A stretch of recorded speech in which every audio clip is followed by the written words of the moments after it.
Thank you all for joining. And today we have gathered here for the second international workshop on endoscopic computer vision.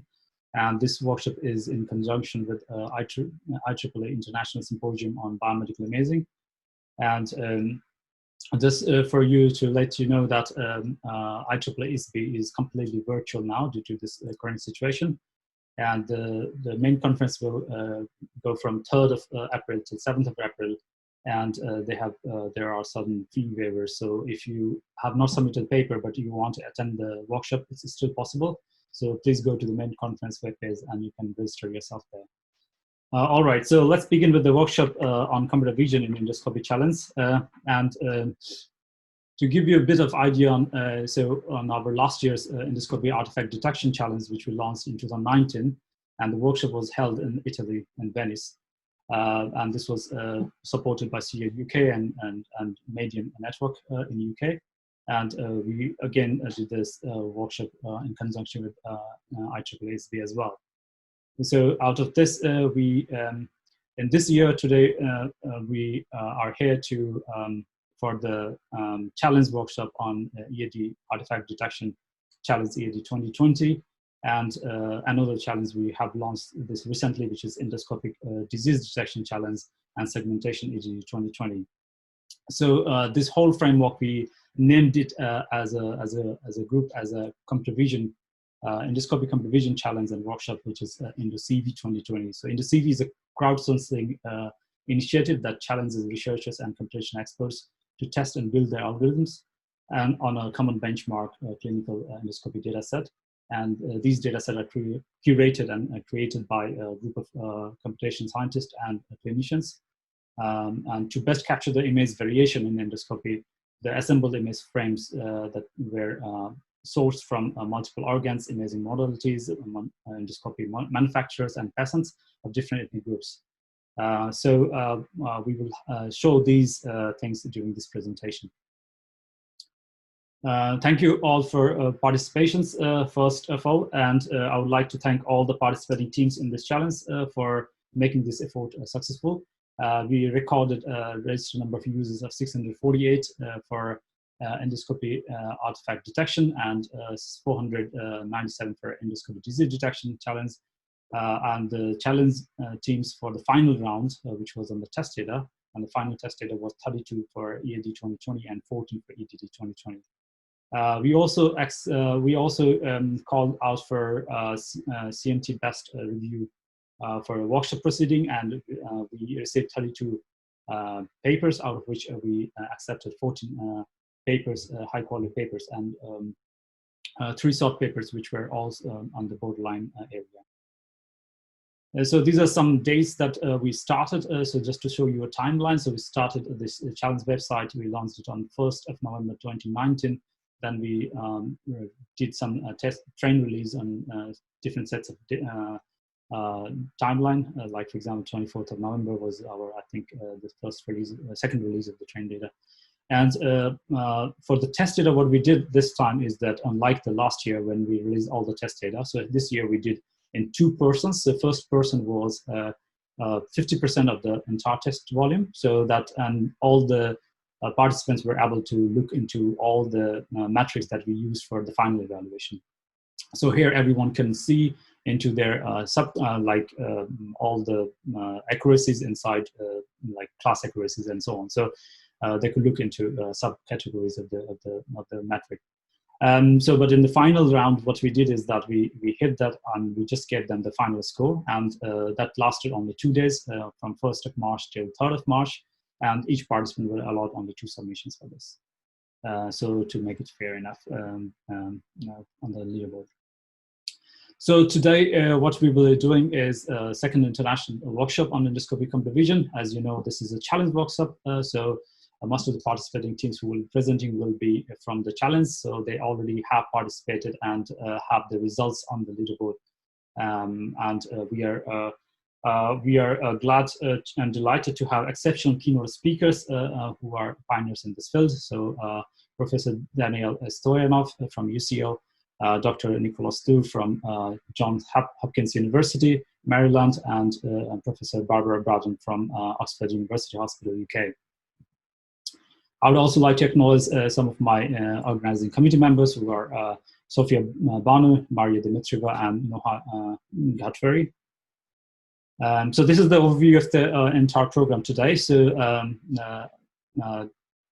you can see that the clinical panel is composed with Bradan. He's a senior gastroenterologist, and the technical panels are composed of Danail Stoyanov and Professor Nicholas Durr. And the first part of the program, I will be starting with giving you an introductory about what is the EndoCV2020 challenge looks like, and what are the data sets in this challenge, and what we did different than the last year. Which will be followed by 2 keynote speakers, and session 1 will be completely on the endoscopy artifact detection and segmentation, and session 2 will be on endoscopy disease detection with 1 keynote speaker, Professor Nicholas Durr. And finally, we'll close the session in the final part of the day with the leaderboard and awards and some panel discussions on the problems that we have faced, or any of the participants who have faced. You can ask directly to the panelists.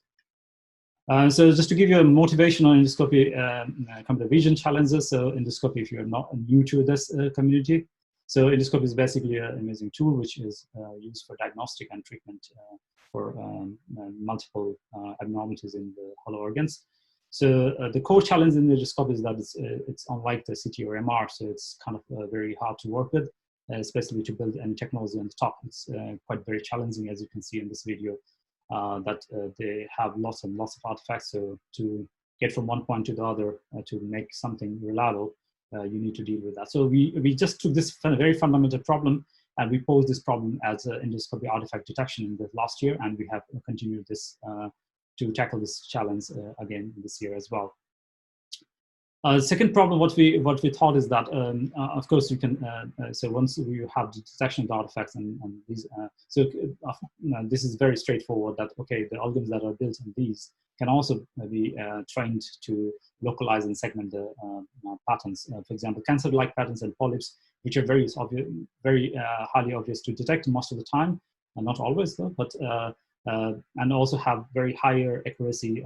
For example, for the expert clinician can tell you at an accuracy of over 90% sensitivity. So, but can you also, if we inject some of the subtle dysplasia-like patterns, which are very hard to detect, what will be the performance of the detector? So where is the challenge? So we want to test those things, and then we tried to come up with the 5 different categories, and we posed this question that, okay, if you have a different pattern like non-dysplastic barriers, where you have a demarcation between the squamous and the columnar tissue, so you can basically, your algorithm can find the area, but can it find the suspected low-grade dysplasia, which is very hard, even for the experts, it's very hard to see it from naked eye. So that's a very big challenge, right? So the same, we also have like cancer and polyps as well, so we put those as well. So the question is that, as you can see on the right, given this frame, can you detect what is there? So it can be only 1 class, it can be 2 classes, or it can be 3. So we had 3 classes segmentation. So what is basically the motivation of EndoCV2020 is we posed 2 research questions. The first question, how to detect, localize, and segment both disease patterns and patterns that are not disease-like, which is artifacts that can occlude or confuse the algorithms. And the second is that where are we now, and where do we need to be to translate the research into more reliable clinical use? So we have lots of techniques and methods coming in computer vision domain, but can we apply it and get some insight and for more reliable clinical use? So this is what we want to understand. So let me first show you what are the tasks on the different challenges. So the first sub-challenge is endoscopy artifact detection, where you have the first task is course spatial localization and classification, where the participants are provided with the class labels and the bounding boxes, and these bounding boxes can be overlapping as well. So it's in most of the artifact spatially, most of the artifacts they do co-locate with other artifacts as well. So that's quite a bit challenging. And the second task that we pose is that can you do a per pixel segmentation, and so can you find the map the pixel-wise segment detection of each pixel? Can you classify each pixel? So that's another one.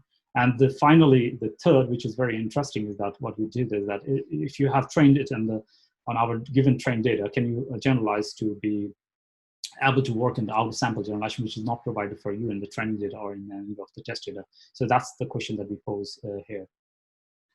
So to look into the data set, the data set is quite comprehensive. So this year we took, in the first phase of release, we took the EAD2019 data set, and then we did lots and lots of corrections because we had to spend 2 weeks. So I would like to first personally thank Mariia Dmitrieva, who actually helped me to correct this data set.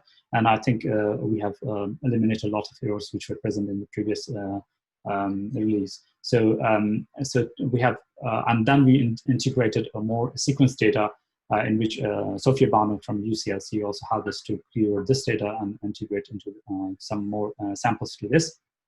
So this year also we stick with the same number of contributors for the data set. Well, we have reached out to other clinical teams as well. I'm very optimistic that next year they will be on the board. So here we have increased quite a large number of samples. For example, 500, nearly, I think we nearly 800 samples we have, including all the tests and the trained samples we have added. So as a number of bounding boxes, because it's a detection segmented task, so we had annotated 31,069 boxes. If you see compared to the last year, which was 70,156, this is nearly twice. And for the test box annotation, we have 7,000, nearly 8,000, and for our sample, we have 3,000 boxes. I would also like to thank my colleagues at University of Oxford Engineering Science Department, where they helped us to annotate a large number of samples last year, and also this year. Some of them helped us with this as well. And of course, I'm gonna say I can't thank more. I'm gonna say to Barbara, Bradan, Adam Bailey, and James Ist, who are actually always there backing us and supporting us during this annotation, and they're always ready to look into it. So the data set is very comprehensive. As you can see that this has been quite, if you see into the normalized height and the normalized width, the ratios, the size are quite variable. And the same with the variability in the size can be seen in the lower bottom, on the bottom of the figure. So where in the blur, for example, there is a larger deviation, you can see standard deviation, and then in the specular is usually they're small, so we didn't find much. So but generally, if you see, there's a high variability in almost all the classes. So this is some collocated classes which are actually from the last year's challenge data. So we can see that there is a collocation between different classes as well present in the image. So let me talk through some sub-theme on endoscopy disease detection challenge. So this year we haven't launched the generalization or out of sample data for this challenge, but we have done only task 1 and task 2. So the first task is the same as the endoscopy artifact detection, which is classification and detection and localization of the diseases. And the second task is the semantic segmentation, which is basically finding the per pixel classification. That's how it looks. We released 386 frames. This year we have 4 different institutes who contributed quite largely to this data set. So again, John Radcliffe Hospital, Oxford is, and so this is our home. So they have contributed quite half of the entire data set, but of course, Paris, Ambroise Paris Hospital in France, they contributed quite heavily as well, and also IOV, Institute Oncology Veneto. And this year we also introduced, we also collaborated one new collaborator, which is Centro Riferimento Oncology from Italy as well. So that's our new collaborator in the team this year. And we have different modalities from narrowband imaging to white light to chrome endoscopy, and 3 different organs in the GI tract, so esophagus, stomach, and colon. So that's how it looks like. So we have the number of bounding boxes, and the number of segmentation marks is 749 for different, of course it is not balanced, but this is what we have currently. That's one of the challenges that we pose to the community, that given this kind of challenging data, can you do it? So on the test box annotation, but we always keep the ratio between the train and test most of the time. So we check that. Now jumping to the evaluation of the EndoCV 2020, so we take the computer vision matrix to evaluate this, because detection and localization are very much mature in computer vision field. So we use the mean average precision at different IU thresholds, as you can see in the bottom of the figure. And we use this as the, so we average at different mean average precision from 0.25 to 0.75. And then we weight it with the intersection of union for detection task. I think it's here. That's what I mean. So first you compute the average precision for all the classes. You average it up, and then you compute the same for different IU thresholds, 0.25 to 0.75. And then once you have this aggregated score, you compute with the 0.6 times the mean average precision on the detection, which you have computed for all these thresholds, and plus 0.4 times IOU. So some of the, so when we're writing this proposal, some of the reviewers asked us, why do you want to use IU on your, so the reason is that we are not only dealing with the detection, we are also dealing with the localization. So we want the participants to be as precise localized, to do precise localization and have a good trade-off between the MEP and IU. So this is why we have introduced this way.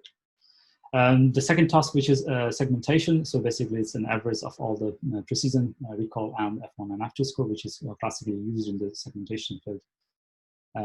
Also in medical imaging. So out of sample generalization task, we have this deviation score, which is basically computed as the absolute between the mean average precision in the detection dataset and mean average precision on the generalization dataset.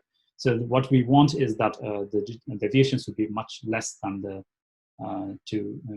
so we declare we know when the deviation is very less between these two datasets, and then the mean average precision on the generalization is high. So that's all from me, and now I would like to request Sophia to take over the control. Sophia, please. So, hello, welcome everyone. Now I'm going to introduce our first keynote for today, who is Professor Barbara Braden. But before I introduce her, if you have any questions during any talk, you can ask it using the Q&A tab on your screen. And then after the end of the talk, we can ask our keynotes and our participants those questions on your behalf. So going back to the keynote, Professor Barbara Braden is a consultant gastroenterologist and interventional endoscopist at the Oxford University Hospitals in the UK. And prior to joining Oxford University Hospital in 2008, Professor Braden worked as the clinical lead of endoscopy and ultrasound units at the University Hospital in Frankfurt. She also lectures as a professor of gastroenterology at the University in Frankfurt. Her research interest lies in the development of novel endoscopic techniques for improved detection and endoscopic treatment of early cancer in the upper gastrointestinal tract.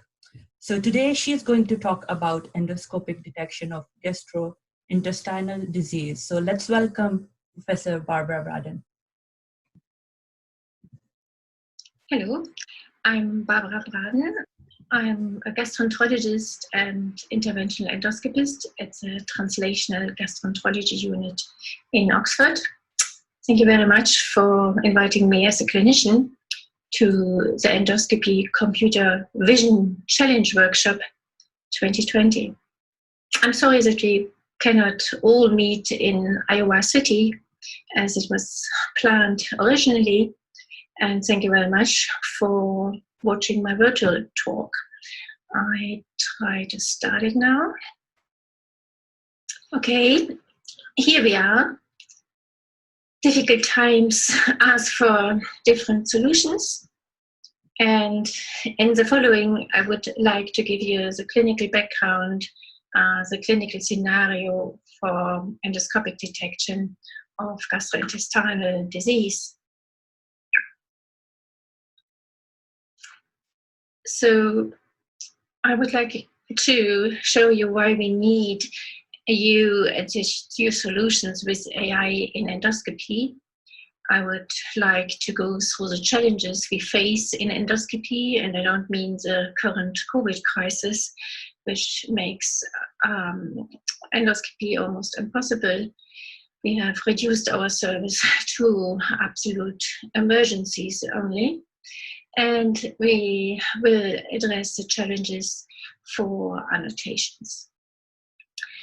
One of our main goals in endoscopy is to detect cancer at early stages, and to give you an idea of the complexity of the problem, the magnitude of the problem, a few numbers. So per year we have an incidence of about 18 million newly diagnosed cancers worldwide.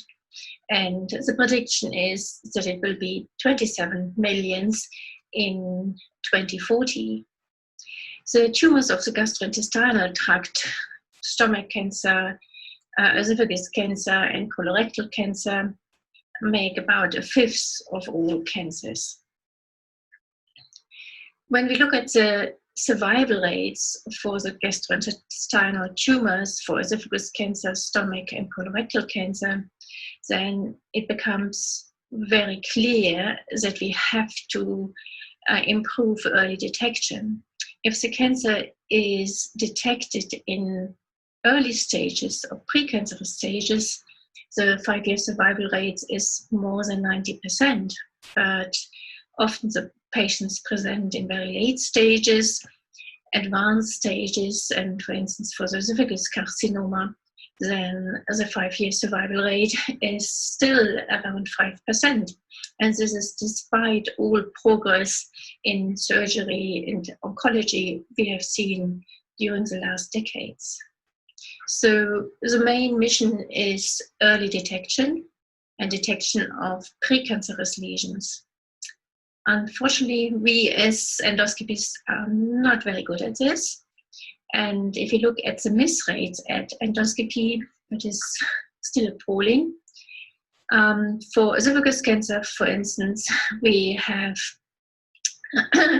undetected lesions in 6.4 to 25%, depending on which study you read. And this means that patients presenting with cancers have, in this percentage, had an endoscopy within the last year where no pathology has been reported. The same numbers for gastric cancers are between 10 and 18%. And for colorectal cancer, we see interval cancers in 5 to 8%. Interval cancer means that colorectal cancer develops within 3 years after a colonoscopy. And from a different perspective, if you have a normal colonoscopy, then you still have a 0.6% chance to develop cancer within the next 3 years, because important lesions, for instance, as in this image here, a flat polyp might have been missed. Apart from cancer, we have a multitude of other diagnoses we can investigate by endoscopy. For instance, inflammatory bowel disease, Crohn's disease, or ulcerative colitis, which have more or less characteristic features for identification. We can see ulcers in the stomach, reflux lesions, Barrett's esophagus, erosions, esophageal varices, and many more. So there is plenty of space for further research and AI solutions in gastroenterology. Especially if we want to find early cancer lesion or precancerous lesion, detection is A and O. delineation is very important. It is very easy to recognize an advanced tumor and big mass, but these early lesions have only very subtle changes in surface structure or in color compared to normal tissue, and we need very exact delineation so that we can offer endoscopic treatment, resection with an outcome with clear margins. Ideally, we want to have an almost histological characterization what we're dealing with. For instance, in the squamous cell cancer, the microvasculature can tell us about the depth of invasion. For more diffuse gastrointestinal diseases, we would like to have a scoring system which tells us the degree, the activity of the disease, and will inform us and tailor the medical treatment the patient needs. One very important application of AI in endoscopy will be quality control.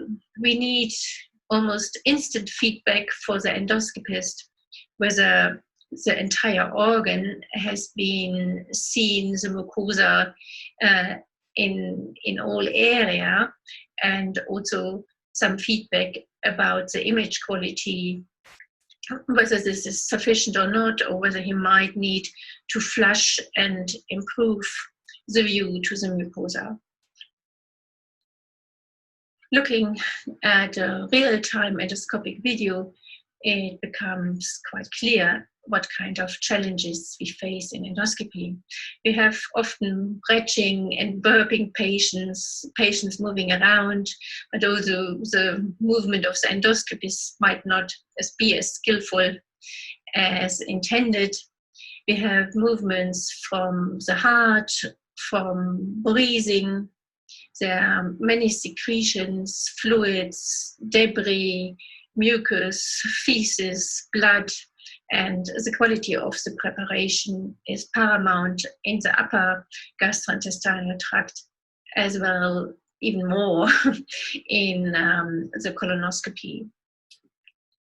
The anatomy of an organ with folds or sharp angulations might create blind spots, and lesions might hide behind in these blind spots.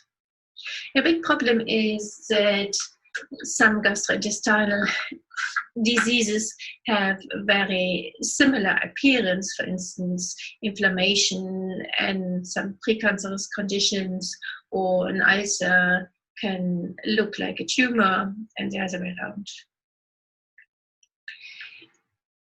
During endoscopy, we see many different artifacts. You see here color misalignment, bubbles, we have undersaturation, contrast, specularity, and Sharib and many of you have already done an excellent job in characterization of these artifacts, which often ruin many frames of an endoscopic video and render it impossible for further computer analysis.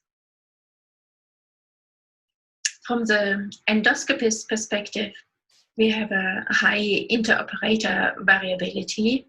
We have different technical skills, different hand-eye coordination, but also a different threshold when we recognize a lesion within normal tissue. And this might come down to differences in personality characteristics and attitudes. A very meticulous person will describe the tiniest polyp, even if there are hundreds of polyps, in the exact Kudo classification, while others have more or less a fair attitude. Endoscopists can easily be distracted by frequent bleeps, by questions, and by personal situations of stress. We have many studies showing that after an overnight shift with tiredness, your adenoma detection rate, a key performance quality parameter, goes down. And from a study in the New England Journal of Medicine, we know that these key performance parameters are quite important. An increase in adenoma detection rate goes along with the 3% decrease in colorectal cancer rate.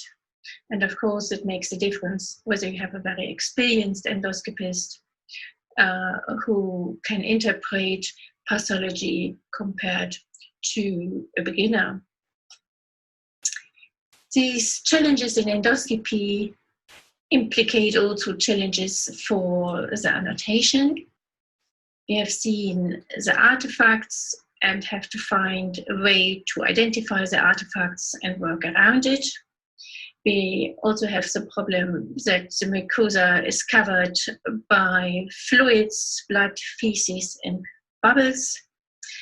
In a way, we also have the human factor for the annotator, but of course, it doesn't need to be in real time. Often, we can guess that there might be something in the distance, but it is not clearly demarcated, delineated, and only if we come closer, it becomes apparent that we here have a Barrett's island and even a small tumor. So it should also be allowed to go back through a video sequence with the knowledge we have from the near distance. We have now many different annotation tools available for still images and more also for video images. Training the machine learning is in the end not so different to training an endoscopist trainee. We have provide a multitude of examples and in different clinical settings, and therefore it's quite important that the annotations use all different image modalities we have: white light endoscopy, narrowband endoscopy, and chromoendoscopy, that it can be applied in many different clinical settings. As always, with annotations, the question is, what is the ground truth? And only in a few examples we can absolutely clearly correlate the histology to the image in front of us. And most groups work with expert annotations, but if you ask two experts, you will have at least two different opinions, sometimes more. So to overcome this, groups, for instance, here is a multi-center group which has published on Barrett's esophagus, use multi-expert annotations and use mainly the heat spot, the hot spot, where the strongest overlap between all boundary boxes can be seen. But even with only one annotator, you have an intra-observer variability. And if you give the same endoscopist the same images and ask again after 3 weeks to annotate again, you will not find 100% agreement. And in this case, when the endoscopists were asked to categorize in low grade, high grade, or cancer category, the agreement was 94% and expressed as a weighted kappa, which means that it is corrected for the probability that you just guess right. It was a kappa of 0.933. Regarding the bounding boxes, there was an overlap of 79%. There are already several real-time systems available for computer-aided detection, delineation, or characterization, mainly for colonoscopy. We have the Ghatwary from Fuji, the Discovery from Pentax, the GI Genius from Medtronic, and Olympus has the EndoBrain, which allows to freeze an image, and then with a switch of a button, it gives you the almost histological categorization with the probability score, how robust this prediction of histology is.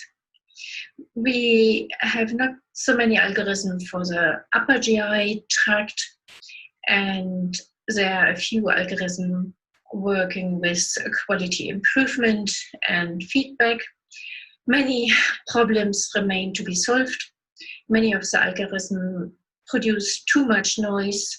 The endoscopist is constantly bombarded with information and overloaded, and we have to improve the accuracy of these symptoms, reduce the false positives, but without creating more false negatives. And you can easily imagine that we need a very robust and reliable system, because many legal issues will arise in the future when artificial intelligence really advances into clinical practice. The work for us clinicians will be that we have to organize large-scale randomized clinical studies to validate these systems. Thank you very much for watching this talk. Many thanks. Thank you, Professor Barbara. We don't have any question, but maybe I can start with the question. So indeed, your talk was very interesting. I have this thought that most of the techniques are that we are using right now they are for upper GI. So how easy or difficult it is to adapt those techniques for lower GI based systems or AI systems for? You need to unmute your mic, Sharib. Sorry? Okay. Yes. Now we can hear you, Barbara. Yeah. Good. Thank you. I think the principle is quite the same in the upper and the lower gastrointestinal tract, and even we also have the endoscopy of the small bowel, capsule endoscopy, that we try with all or your machine learning techniques to detect a lesion, characterize it, and that will not be so different in the upper and lower gastrointestinal tract. The meaning of the pathology might be different. A polyp in the stomach is more often benign, depending on the type of the polyp, and sometimes folds and the anatomy can mimic some pathology, but the principle will be quite the same. Another question that I have is, like, as you said, that training an AI system is quite equivalent to training an endoscopist for this kind of task. We need to give enough examples for training both an endoscopist and let's say an AI system. So what do you think is the acceptability of given now that we have the community is so much looking forward to this kind of data and applying AI techniques on this data? What is the acceptability of these AI techniques in clinics? Where do you see it? No, I think the clinicians are really waiting for it and quite keen to have help. And I think also for teaching, we have already a big advantage that we have collected so many data and examples. There's rare diseases, for instance, squamous cell carcinoma is in the Western world not as frequent as Barrett cancer, and therefore the collection of the images makes teaching easier. Yeah, and if we have a connected network of different units worldwide, providing even more examples, that yeah, gives us a huge progress. All right. Well, thank you so much, Professor Barbara Braden. So now I hand over to Sharib to introduce our next keynote. Yeah. All right. So it is my great honor to invite Professor Danail Stoyanov as the technical keynote speaker for the EndoCV2020 workshop. Professor Stoyanov is the director of the Wellcome EPSRC Center for Interventional and Surgical Sciences, WAIS, at University College London, UK, and also the principal investigator of the surgical robot Vision group at UCL. He is the Royal Academy of Engineering Chair in Emerging Technologies and an EPSRC fellow in robotic assisted imaging. He is also chief scientist at Tosh Surgery Limited that recently became part of Medtronic. Professor Stoyanov's research interests and expertise are in surgical vision and computational imaging, surgical robotics, image-guided therapies, and surgical process analysis. His work is applied towards developing image guidance, computational biophotonic imaging modalities, and quantitative measurements during robotic-assisted minimally invasive procedures. So today, he will talk and walk us through computer vision endoscopy and minimally invasive surgery. So let's welcome Professor Danail Stoyanov. Thank you very much, Sharib, and all of the organizers. It's a great pleasure to be here. I'm just going to share my screen. Second.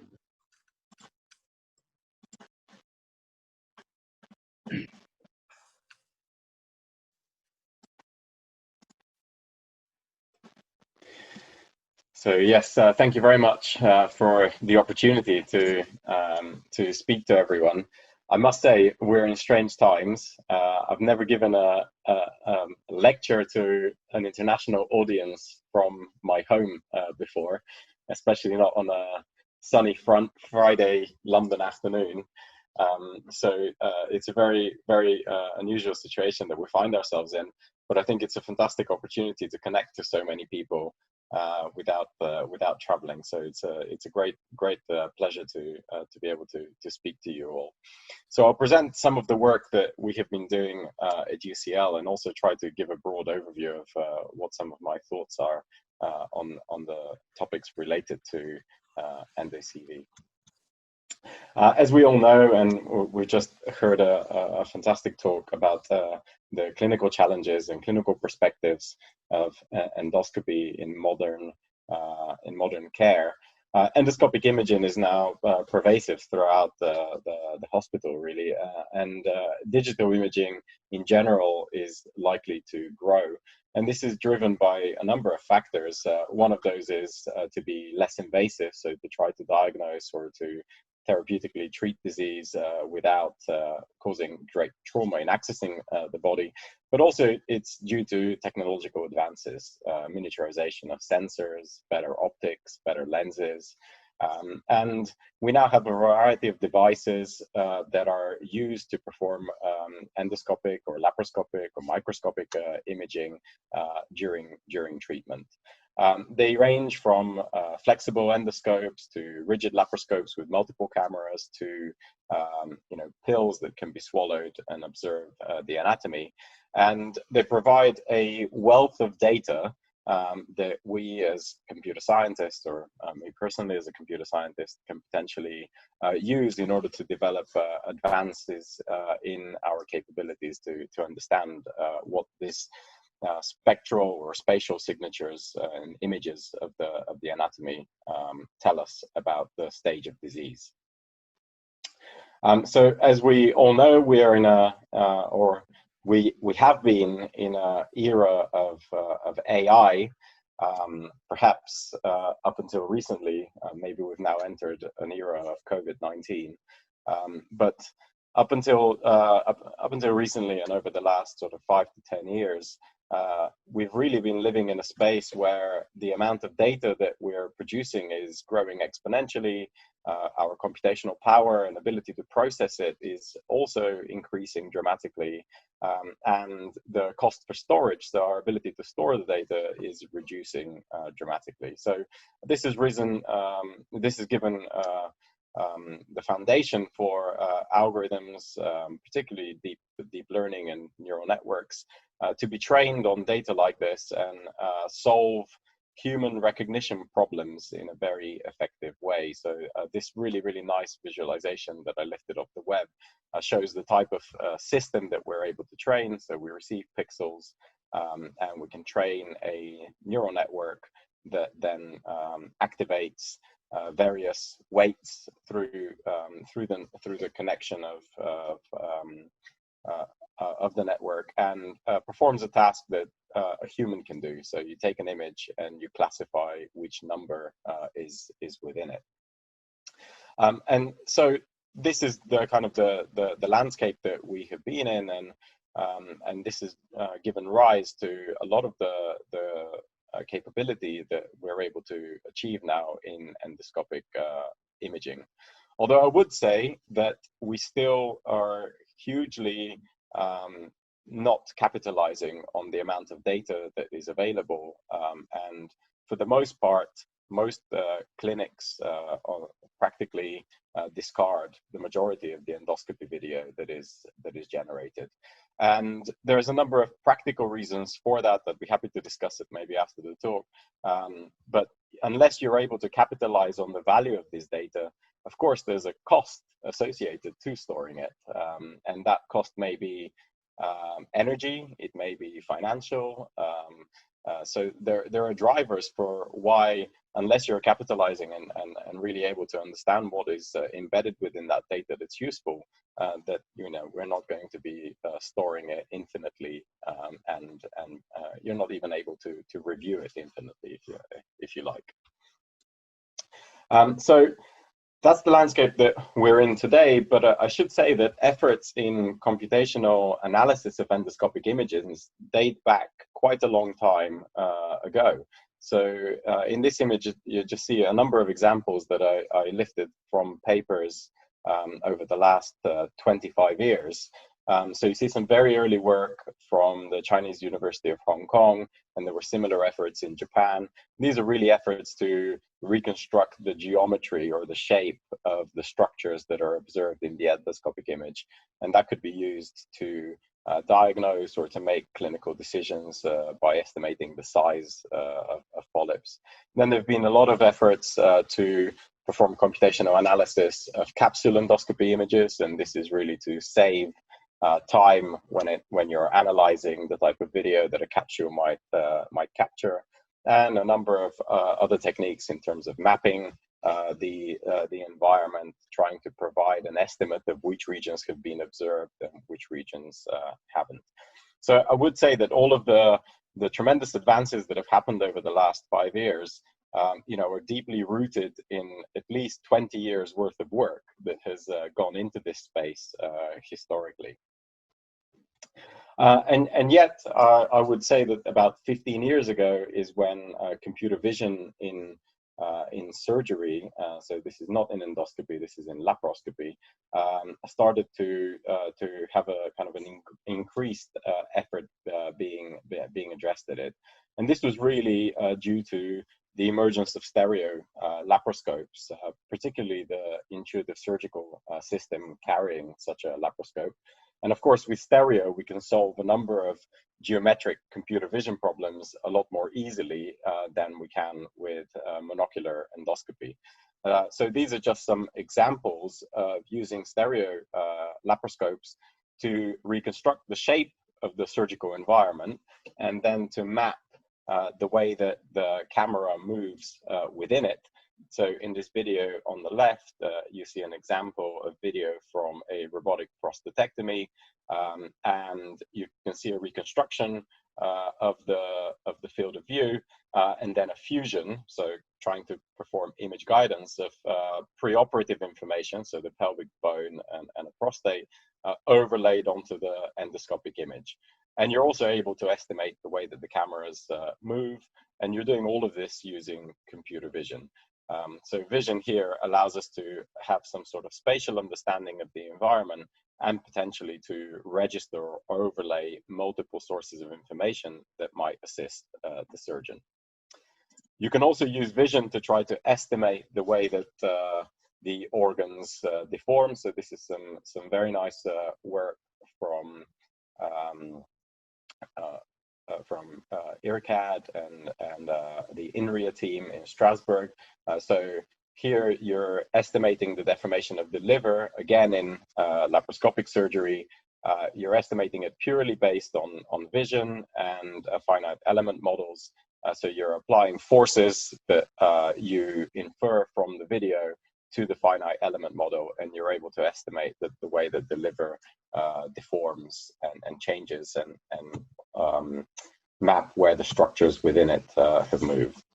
And there's a number of examples in different procedures. This is some early work that we did on lung surgery. So here we're using the video feed again in robotic surgery to estimate the depth of the surgical field. So that's the image on the bottom left, and also to estimate the scene flow. So the geometry of the motion of how things move. So the color here gives you an indication of where the direction of the motion is, and then the intensity of the color gives you a magnitude of the motion. And this is really the first time that we're able to extract metric information from the surgical side. So really understand kind of a metric mapping of what the environment looks like using vision alone. And then on the image on the right, you can see how you might be able to start mapping this out to be a much larger understanding of the surgical area by estimating where the cameras are and how these kind of 3D estimates fuse within a particular environment. So this is in the pelvic floor of a patient, and you're mapping the way that the laparoscope is moving, and then mapping, fusing the 3D estimates from each position to create a sort of wide picture or wide map of the entire environment. And a number of techniques have been explored to achieve this. Historically, we were not using deep learning, but obviously now a lot of the algorithms have moved towards deep learning approaches. I would say that there's still some practical challenges. Laparoscopes don't necessarily behave very well. So even with chip-on-tip systems, there can be skews in the calibration, and this means that some pre-processing is necessary to be able to warp things in a way that your deep learned cost functions are able to operate. There's also recently a lot of marked progress in semantic segmentation of images. So this is some example outputs from networks trained on data released by Intuitive in the EndoVis challenges. So here we're essentially taking an image on the left. In this particular case, it's of I believe kidney anatomy. And this part of this data set has been segmented manually in order to provide training data. And then we're able to train semantic segmentation algorithms that can segment various parts of the image to say, this is an instrument, and these are the components of the instrument that this part of the image represents. And this is an organ, and this is this type of organ, or this piece of tissue is bowel, it's a different type of organ. And of course, this is really, really important information when you're trying to build any robust vision system, whether it's for reconstruction and then navigation, or potentially to go into disease classification or understanding activity and what the instruments are doing in the surgical site. And I think more and more data is becoming available. Intuitive have just announced more data is going to be released this year. And so I think it's an exciting time to be able to advance some of these capabilities in endoscopic imagery. Something that we've worked on for a number of years now is focusing on the instrumentation and building algorithms that can understand what the instruments are doing in the surgical site. So in this case, again, we're looking at robotic surgery. And here, just using the visual feed alone, we're able to estimate where the instruments are, also all of the articulation points on the instrument, and some of the degrees of freedom in terms of grasping on the instrument tip. So this is quite important in terms of understanding activity in the surgical site. And of course, this can be supplemented by information that you can get from the robot. You obviously need to have access to that information, either by Intuitive or one of the other robotic companies that can give you access to the robotic encoders. But vision is still really, really important to bring that information to the coordinate frame of where the surgeon is looking at and where they're operating. So these robotic systems are quite complex, and alignment between the camera coordinates and the robot coordinates isn't something that's guaranteed in practice, even though in the lab setup you can obviously calibrate and achieve it. So I think it's still important to kind of look at this fusion between the robot and the endoscope feed. So developing all of these algorithms in laparoscopy really started making us think that we're beginning to get an understanding of surgical process or surgical skill or surgical activity and workflow in a much more detailed way than what we have been able to do historically. So despite tremendous advances, surgery is still very much taught in an apprentice model. The type of quality control, the type of understanding of what happens during procedures is still fairly crude and fairly high level in terms of metrics. So if you want to say, was a surgery performed well, you would typically look at time and say, was it performed quickly? And that's going back to a notion of almost 200 years ago now. And a famous surgeon who was actually practicing at UCH at the time at our University College Hospital. And Mr. Liston was well known in London as the fastest knife in the West End. So Mr. Liston operated very, very quickly. And this was important 200 years ago because there was no anesthesia. And it meant that if you took time about your surgery, the chances of the patient dying were very, very high. So Mr. Liston was a very robust and fast operating surgeon, and said that operations must be set about with determination and completed rapidly. And I urge you to Google Mr. Liston and look at some of his famous cases, one of which is a case that achieved 300% mortality.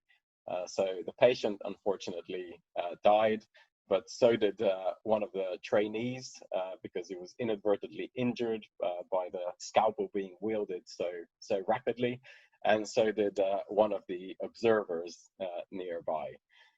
So I guess that goes to show that being fast isn't always being good. And it's just a reference to why some of the computer vision understanding that we have been building to understand what actually happens during surgery could provide us with capabilities to really understand and advance the way that we're carrying out surgery. So I'll show some examples of how this type of capability is being taken forward. This is in a commercial setting. So this is working with a company called Digital Surgery, which is now part of Medtronic. So the computer vision based understanding of what is happening during surgical procedures based on video really enables us to understand course events like the phase of the procedure, but also really focusing on very fine grade events such as actions or particular events like the camera being in or bleeding. And I'll show you two videos of examples of this. One is in cataract surgery, so one of the most commonly performed surgical procedures worldwide. And here the vision system is able to tell us which instruments are present in the field of view, which phase of the procedure is currently active. And this means that from the inherently available information from every single cataract surgery performed today. So all of the cases are performed using a microscope, and getting the microscopic video feed is essentially free. You can get a kind of a report of how long each case took, which instruments were used, was there any risk during that procedure. So it kind of gives you a business intelligence report of what happened during that case, which is just based on the video feed.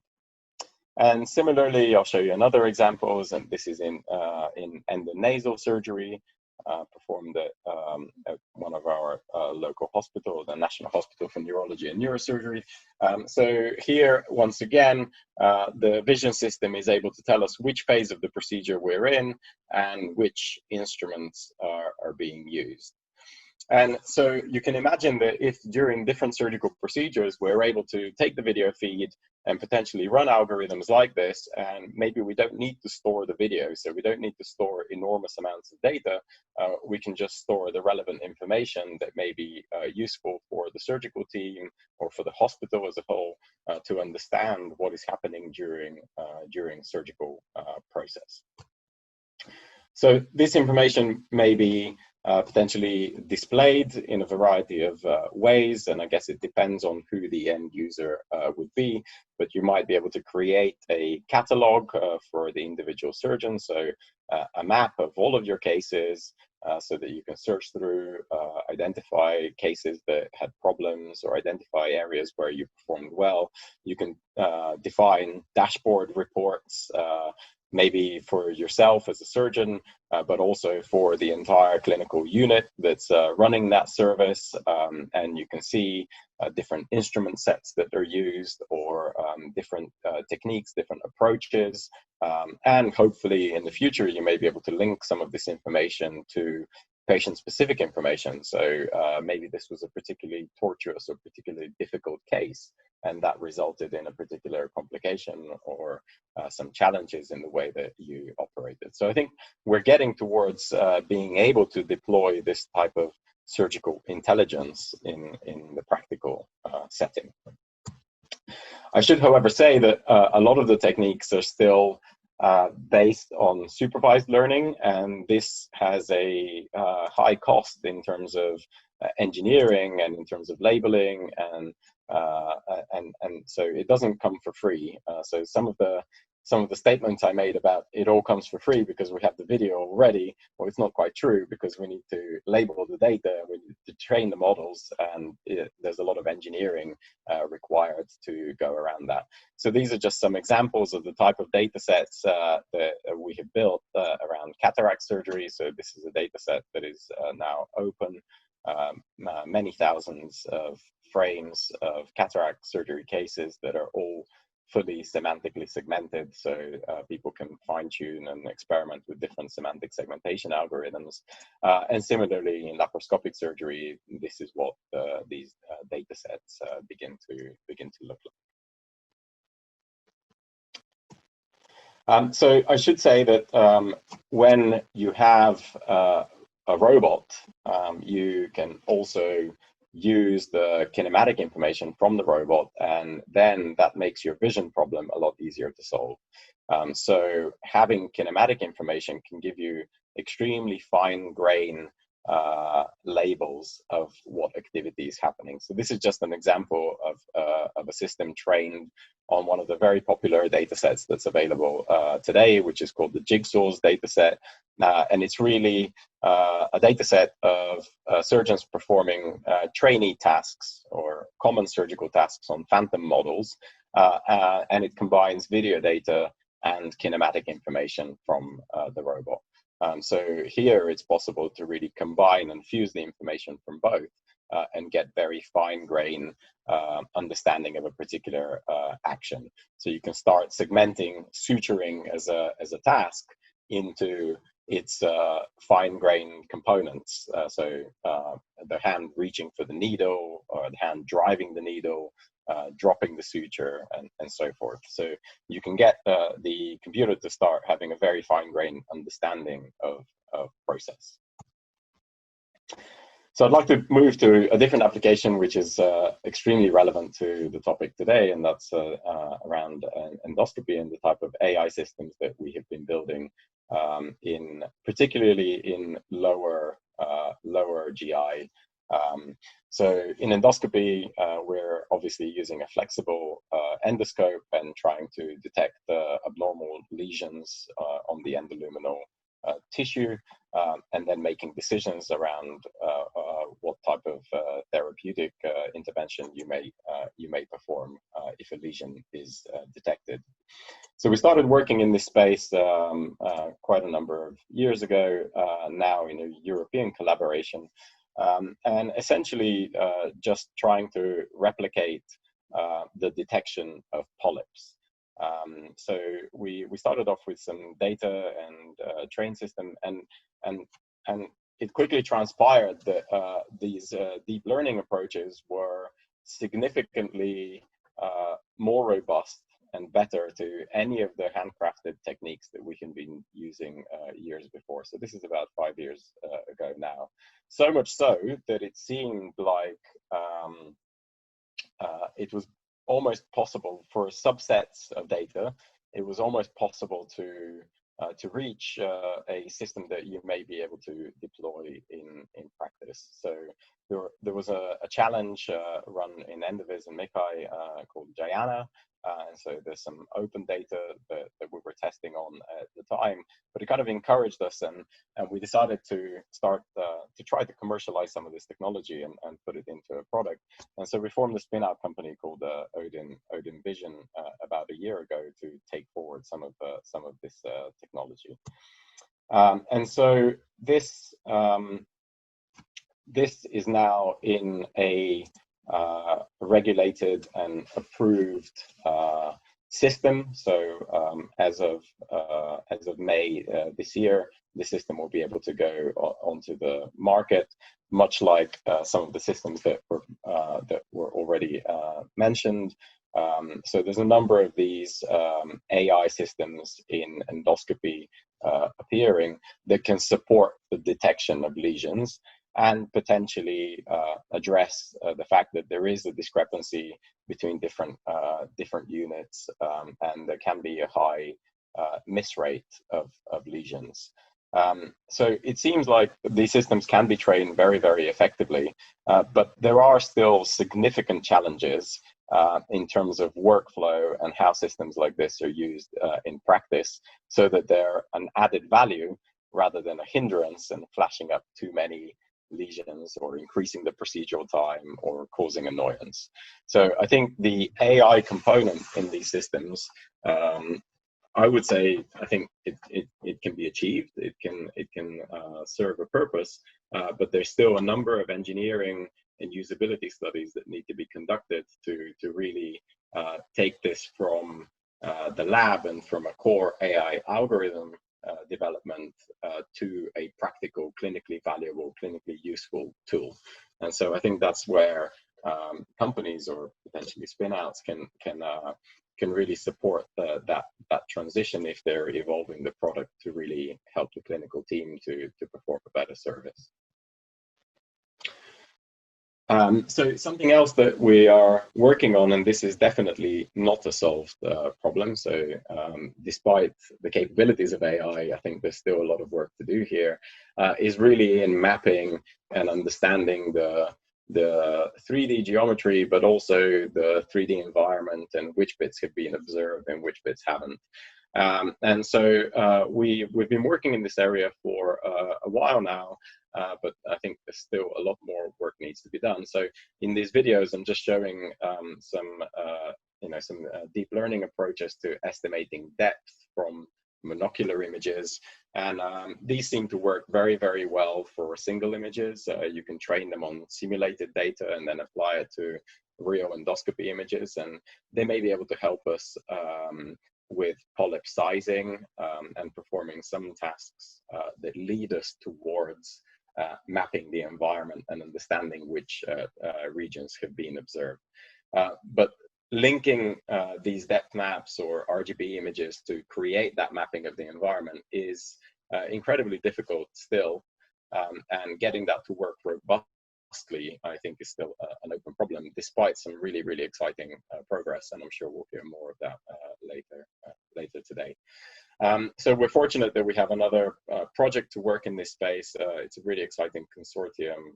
The project's called EndoMapper, and we'll be working with another 3 European teams to really focus and advance this area. So the entire project is focused on mapping in endoscopy, and we'll be working on that for the next 4 years. So something that I haven't mentioned yet, but I think is really, really exciting, is how does AI interface with the type of spectral information that we might be able to obtain during endoscopy. We know that narrow band imaging or other types, other variants of spectral imaging during endoscopy can be very, very helpful with detecting and diagnosing the stages of disease. And there's some very nice work coming out in this space. There's a really nice review paper from the team in Cambridge looking at how you might build devices like this and what sort of information that gives you, looking at the response of tissue to different spectra of light. And I think this is an area that AI systems can really help us with, because currently, for the most part, we've been building models of what the tissue response to light is, and then knowing that this model has way too many parameters for us to be able to solve the inverse problem. And so chopping out as much as we can from our understanding of light-tissue interaction and getting it to something that's potentially solvable, so that we can shine the spectra of light and then infer what type of tissue or what type of function that tissue has in real time. But potentially AI systems are very good at solving inverse problems, and so rather than us manually manipulating the equations or causing simplifications in order to be able to solve them, we might just be able to use networks to train systems like this. And so we may be able to get to a phase where you can look at tissue and look at the spectral response, either from RGB images or from from different multispectral type systems, and get some sort of a map of what is happening within the tissue, or what are the oxygenation stages of the tissue, which may relate to some functional characteristic. That could be vascularization or some sort of metabolic activity within the tissue. And I think AI systems here are going to be very important and really critical for us. I would also like to show a few other examples. So as endoscopes and laparoscopes miniaturize, we're able to access parts of the anatomy that I wouldn't have thought possible, really. But so these are some amazing images of fetoscopy. So this is intervening to treat congenital malformations or disorders in utero, so during pregnancy. So you can really see some fascinating images. In this particular case, you're trying to treat twin-twin transfusion syndrome and photocoagulate joint vessels between two twins on the placenta. These are very challenging cases because you have multiple patients.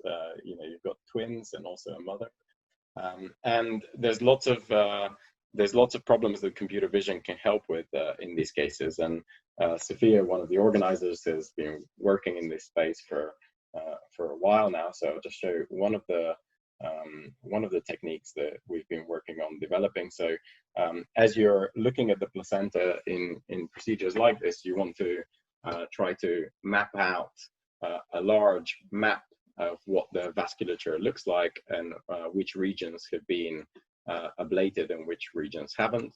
So I'll just speed through the video and show you some examples of what original images look like, and how we're able to build a larger map of the environment that may assist the clinician to know what the placental vasculature looked like as a whole, and which regions were visited and then ablated. So this is essentially doing mosaicing in a very, very challenging clinical application.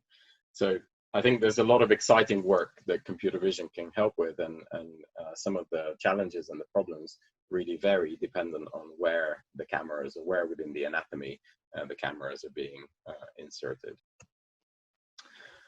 I believe I'm running out of time, so I probably won't spend too long speaking about this, but there's also a lot of exciting potential to link with new robotic systems, new imaging systems, and here vision can really help us to try to solve some of the physical limitations of these systems, whether that's the field of view. So in this case, we're looking at the mosaicing ultrasound images, and this is work done at our center. So ultrasound, forward-looking ultrasound may have a very narrow field of view, and with vision we might be able to expand this. We might be able to link to the robotic system. Of course, new systems, new robots for endoscopy could be on the horizon, and vision may help with the navigation of these systems. This is an example of a system that's magnetically actuated. And this is an example of an extremely low-cost system that's potentially disposable. This is a system developed at Leeds. So this may be able to provide expert-level endoscopic investigations in very low-income settings or in rural settings, and give sufficient articulation to explore various parts of the anatomy that would be very, very difficult in such a setting using conventional equipment. So this is some very exciting work developed by Leeds. I should say that I think something that we haven't done sufficiently yet is really linked to histopathology effectively. And digital pathology is a very hot topic at the moment, and obviously there's a lot of AI digital pathology, and it would be great if some of the networks and some of the capabilities that we're training on endoscopic images can also link to the type of information that we typically rely on from histopathology. And we're also working this space. So I'll show you this image because I think it looks really, really pretty. It's a manually built system at UCL to create extremely high resolution images of histological sections, and also potentially to obtain stiffness maps of the tissue. So I think linking the information that we can infer from the endoscopic data to this type of data is going to be really, really important for us going forwards. There's other computer vision applications that they can look at the entire endoscopy suite or operating theater, and I think this is also a hot topic of much attention at the moment, and it's another application area of computer vision in surgery and in interventions. So with that, I'd like to thank you for joining us today, and I'm very much looking forward to the rest of the rest of the day. Thank you very much. Thank you very much, Danail. So do we have any question from the panelists? I think Gorkem wanted to ask some question. Hi, I just wanted to ask which data set is used for the commercialized product from the endoscopy? So we have our own data sets that are used within the company. So it's yeah. Okay, thank you. Hi, I just had one query regarding. I'm sorry if I'm interrupting. No, it's all right. Go ahead, please. Yeah. So you'd mentioned that you had gone ahead with products for commercializing. So could you shed some light on the clinical thresholds that a product must meet before you can sort of go ahead and bring them to a commercial space, if there's any? Yeah, there are lots. I think it depends which product. I mean, I think were you referring to endoscopic detection or? Oh yeah, the endoscopic detection part. Sorry. The endoscopic detection part. So to be able to commercialize a system in endoscopic detection, all of the systems at the moment do not make a specific claim on their accuracy. they're provided as assistant systems. So to be able to regulate and go through FDA or CE approval, you need to go through audits to make sure that your software development system and your data management and various aspects of how you're producing your software meet the required standards. There's a number of ISO standards that need to be met. And then you can reach a stage of, dependent on what you're claiming, you are categorized in one of the different categories of a medical device, and then you need to satisfy whatever your claims are for certification. So it's a standard regulatory approval process. Okay, is there any more questions? So I have one question from Adrian Krenzer. So he asks, you talked about his questions, you talked about a connected startup doing polyp detection. What do you think, how many training images do you need for successfully helping the endoscopists with detection? I think in deep learning in general, how many is you know, it's an open question. As many as you can get. So I don't have a number for you. I think the one thing that I think has not been very thoroughly validated is transferability of models, and that's just across the board. We know that you know, we've trained systems on data in the UK, and we've taken them to other European countries, and these systems work. But how well they work, how useful they are, I think there's a lot of open questions there that require clinical trials, and they require clinical teams to be using the systems in order to identify what the problems are. I think all of the systems that are out there on the market have the same limitations, or not limitations, but question marks around them. So I think those are open problems. I think they're very interesting, but I think it's great to be in the space where we can be addressing those problems. So in some ways, the computational community has advanced the technology where it's now that's the problem that we need to answer, rather than can we make it work. Yes, we can make it work. Can we make it useful? So it's an even more exciting question, I suppose. Yeah. So I have one question, Dan, I wanted to ask you from a long time ago, actually. So I know that you have been working in this space for quite a long time, right? So quite some time already. So looking at the technology, what was before 10 years ago and now, and what do you think that the future holds for the challenging, like, let's say, invasive surgery or endoscopic domain in general? Oh, it's a very hard question. As long as you don't record this and then play it back to me to show me how wrong I was with any prediction that I made. I think it's really interesting how new imaging modalities are going to come into play. And then I think it's really interesting how some of the capability that we're developing, how it actually fits to the real clinical needs. So, you know, maybe we over-engineer and we overdo some of the stuff that we're doing. So, you know, I'll give you an example of like overlaying tomographic models onto video has been a problem that we as a community have worked on for about 30 years. And we've been focusing on doing that overlay extremely accurately, getting deformable models, and, you know, so much effort has gone into advancing these techniques. And whether it's useful to do that, or whether it's good enough to just show the model next to the screen, we've never answered that. And, you know, that could be a much more important question, because, you know, like polyp detection, segmentation of structures in medical imaging is now extremely mature. So solving the clinical workflow that previously was a problem, delineating all of the structures and building the model, is now potentially something that we can do. And so, you know, maybe we should be just trying to show that model, not in a perfect alignment, but just in view, and see whether that improves the way that the surgeon is able to operate. And that may steer us to avoid overcomplicating things on our side. I don't think this answers your questions very well, but maybe it's some indication. I think the stuff that's really exciting for me personally is the understanding of light tissue interaction, and how that may improve what we as humans see, and give additional information to the clinician.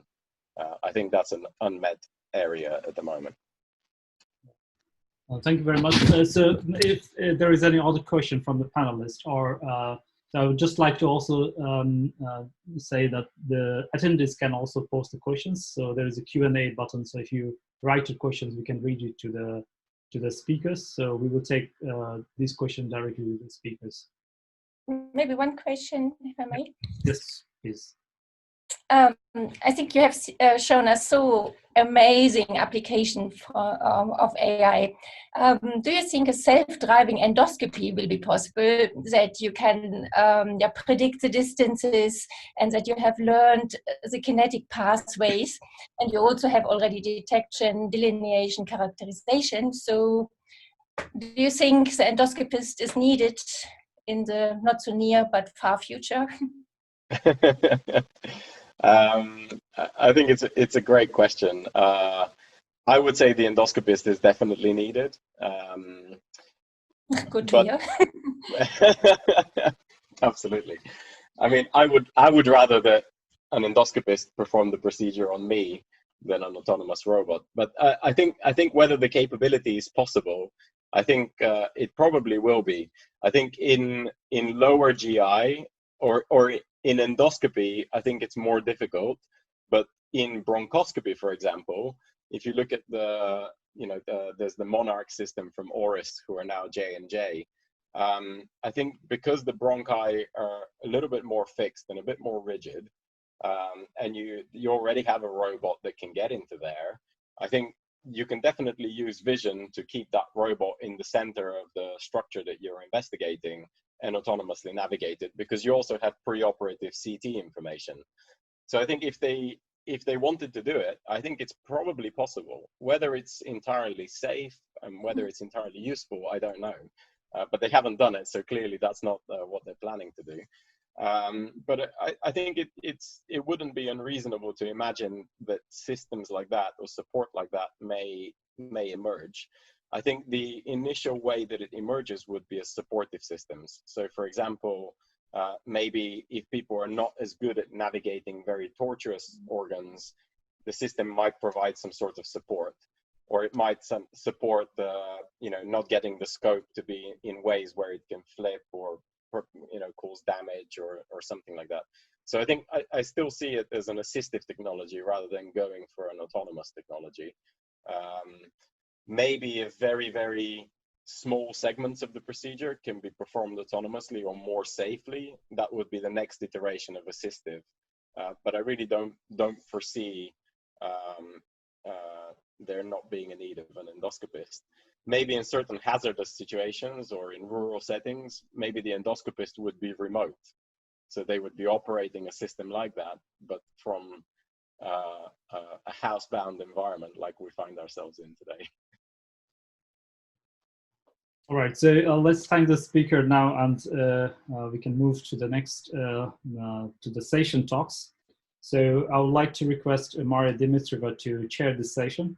And just to highlight again that attendees can ask the question directly in the Q&A section of their of the Zoom facility. So in the webinar, there is a Q&A section. So if you pose the question, we can actually read here to the speakers. So I hand over to Mariia now.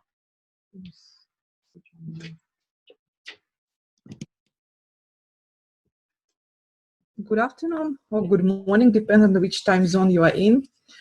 We will start the session on endoscopy, artifact detection, and segmentation first with 3 separate presentations from participants of the challenge. You will have an opportunity to ask questions after each presentation. As Sharib mentioned, you can use Q&A feature, or you can ask the question directly if there is an opportunity for you as your panelist. So let me introduce our first speaker. It's Görkem Palat from the Middle East Technical University, Turkey, with the talk on endoscopic artifact detection with a sample of deep neural networks and false positive elimination.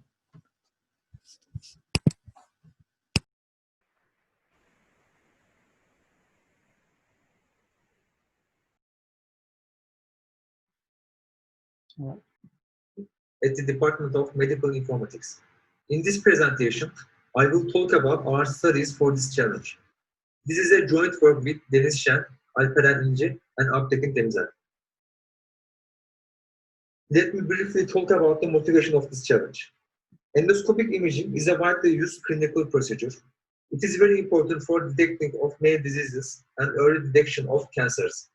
Unfortunately, video frames can be corrupted during the examination due to the several factors such as lighting, camera, and internal morphology. These artifacts makes the visualization of underlying tissue difficult. Therefore, it is very important to detect these artifacts. In addition, it is essential for high-quality frame restoration and computer-assisted video endoscopy tools. Here is the flow chart of our method. First, we apply data augmentation to increase data set size. Then, we train 3 different models, which are Pester RCNN, Cascade RCNN, and RetinaNet. Predictions of these models pass through an operation called class agnostic NMS. Assembling is used to merge different predictions coming from models, and false positive elimination is used as a final step.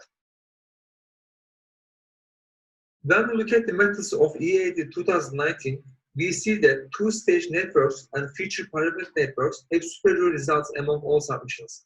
It is not surprising because two-stage networks are generally superior to the one-stage networks when the speed is not important.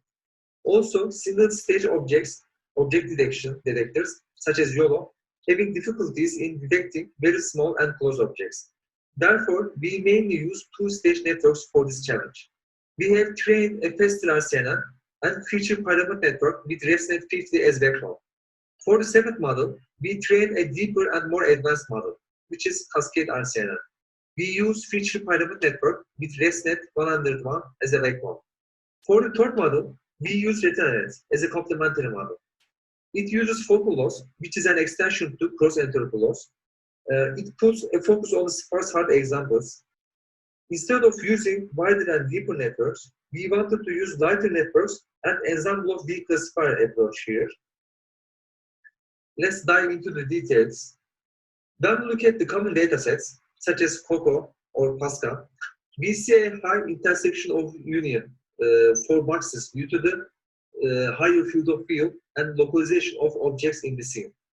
But non-medical datasets are different. Objects are generally not intertwined with each other. Therefore, instead of applying NMS to some same class type, we modified it and applied to any 2 classes. As you see on the plot on the left, most of the overlap bounding boxes have IOU less than 0.2.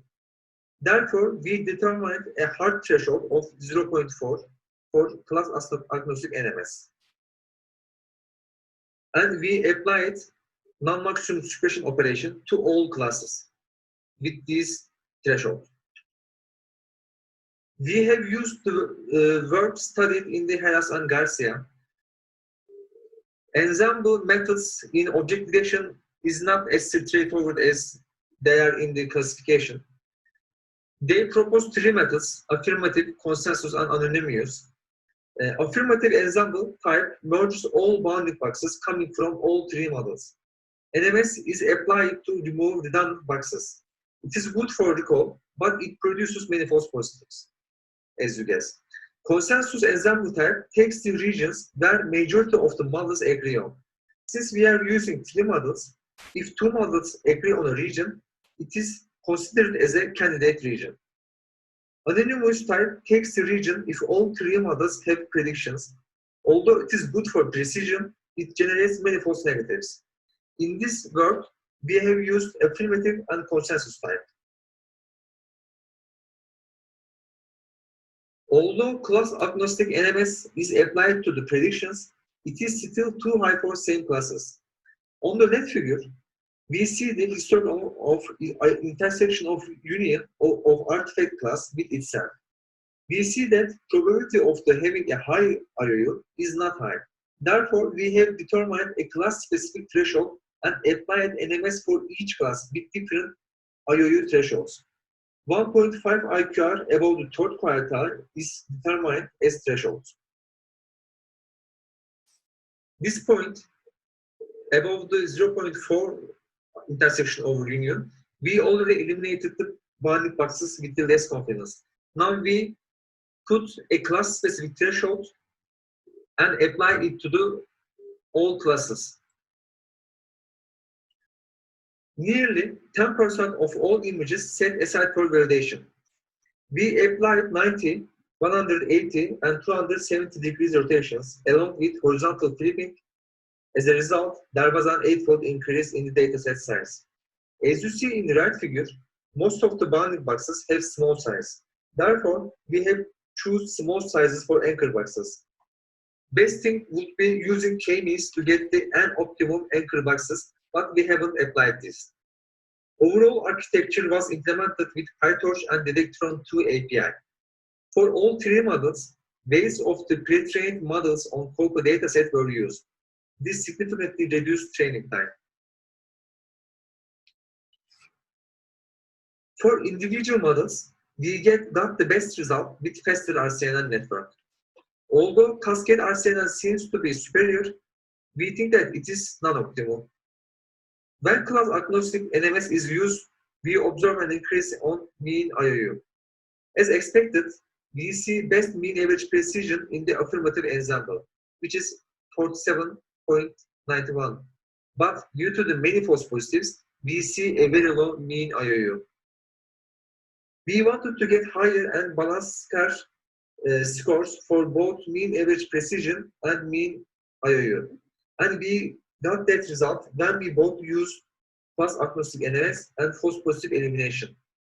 And we got a score of 0.25 with this architecture, which has the highest rank on the leaderboard.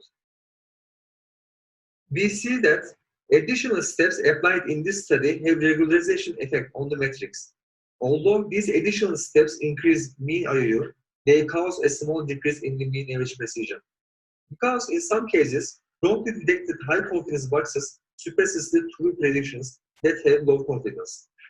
Figure on the right side, we see a ground truth object drawn in the blue line is detected by two different bounding boxes. Although red box has better localization, it is suppressed by green box, which has more confidence. In order to deal with these issues, individual models should perform well. When we look at the annotations, we see some inconsistent annotations, and they cause model to perform poorly.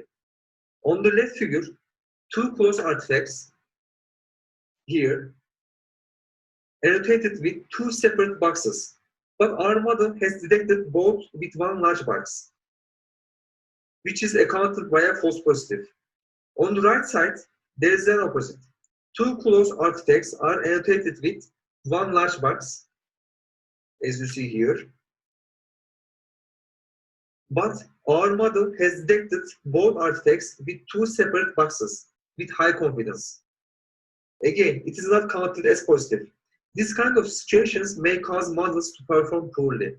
I think the next step of this study to focus on core part of the networks. There is a multi-scale and imbalanced class problem, and object vectors should be modified to attack these points. Thank you for your attention. I would be pleased to answer your questions. Thank you very much, Gorkem. I want to remind everyone that you can post your question in Q&A, or if you're a panelist, you can actually ask the question directly. So I will probably start, and I have one question. Did you try to use the same ResNet backbone with both faster RCNN and cascade RCNN? And the small second question, did you also experiment to combine just the two architecture instead of three?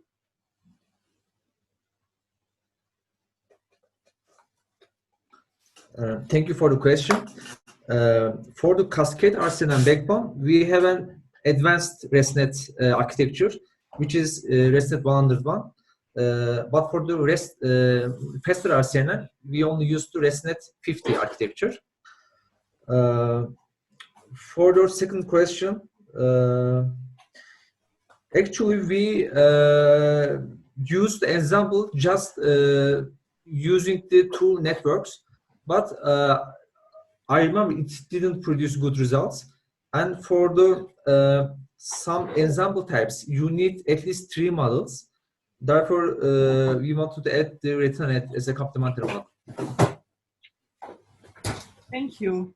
Is there any other question from panelists? If not, then we will move to the next presentation, and it will be Li Duihuan from LRI France with a talk on a UNet++ with pre-trained efficient net backbone for segmentation and artifact on endoscopy. Hi, I'm Guy from Habitat Research and Development Laboratory, who research outside the city of Paris. Today, I will present our approach to the 2020 EndoCV challenge with title UNet++ with pre-trained efficient net backbone for segmentation of disease and artifacts in endoscopy, image, and video. So let's first talk about the problem.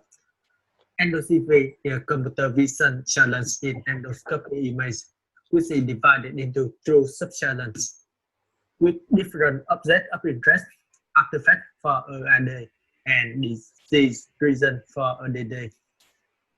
There are 2 separate tasks for each of these challenges: object detection and segmentation. The AD have 2 roughly independent transets with different number of annotated class, 8 for detection and 5 for segmentation.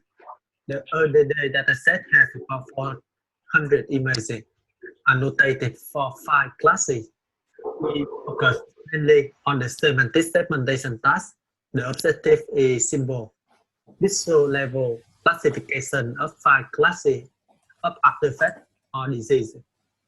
Specifically, we will develop our method for the artifact segmentation and then use the same approach for disease segmentation. So let's talk about some aspects of the dataset. We have to choose an input size for our model during training because both the datasets are neither uniform in size nor in aspect ratio. From the histogram of high and width, you could see that a large number of images in both datasets, about 512 in this dimension. That's our input size. We prefer a smaller input so that we could have a larger batch size. So our input will be 512 and we will resize or crop the input image and zero back them to that side. Another problem is that the dataset size is small, at less than 700 images for AD and 400 images for ADD. In our opinion, data augmentation is required to improve the generalization of our model. However, especially for artifact dataset, we must show the transformation carefully because some artifact class can be modified with the transform. For example, a saturated region will shrink or grow, which change the brightness. Therefore, we use multi-spatial transformation for data augmentation. However, we still use red green blue value shifting and augmentation transform to simulate different cleaning conditions. This set of augmentation works well for the artifact dataset. Still, it's one oversight on our part for not using a more aggressive strategy for the disease dataset.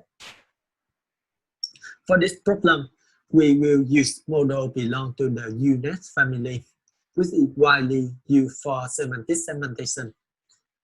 These are fully convolutional neural networks that have an encoder-decoder structure. The encoder tries to extract features and the decoder will combine semantically rich feature map at lower level with high resolution one. We decided to use EfficientNet as our encoder. It's a light but strong network. Different versions of EfficientNet from B0 to B7 obtain high accuracy on ImageNet while having fewer parameters than other networks. For example, ResNet. The building block of EfficientNet is a modified mobile convolutional block similar to the one used in MobileNet. We extracted layer at block that do the downsampling.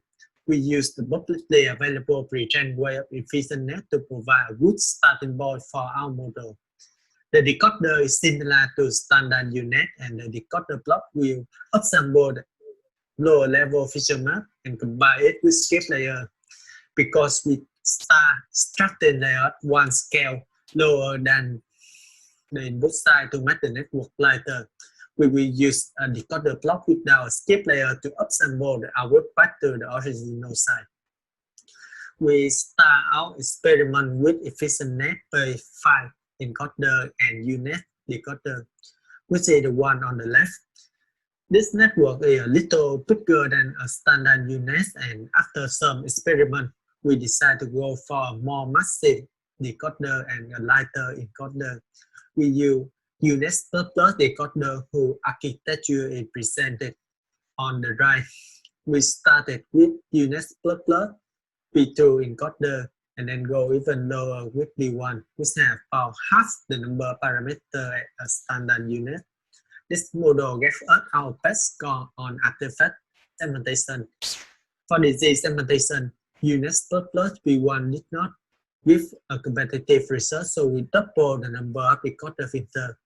For example, below it, decoder block will then have 512 filters instead of 256.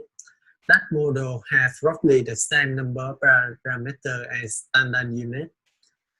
The segmentation tasks are evaluated by mean of F1, F2, precision, and recon, which slightly favor recon. For that reason, we train our model using F2 plots, which is defined similar to dice plot. We start the training process by fitting the decoder bar for 80 reports, and after that, we train the whole network for a maximum of 1,000 reports. We choose the checkpoint that have the best score to submit for evaluation on test set.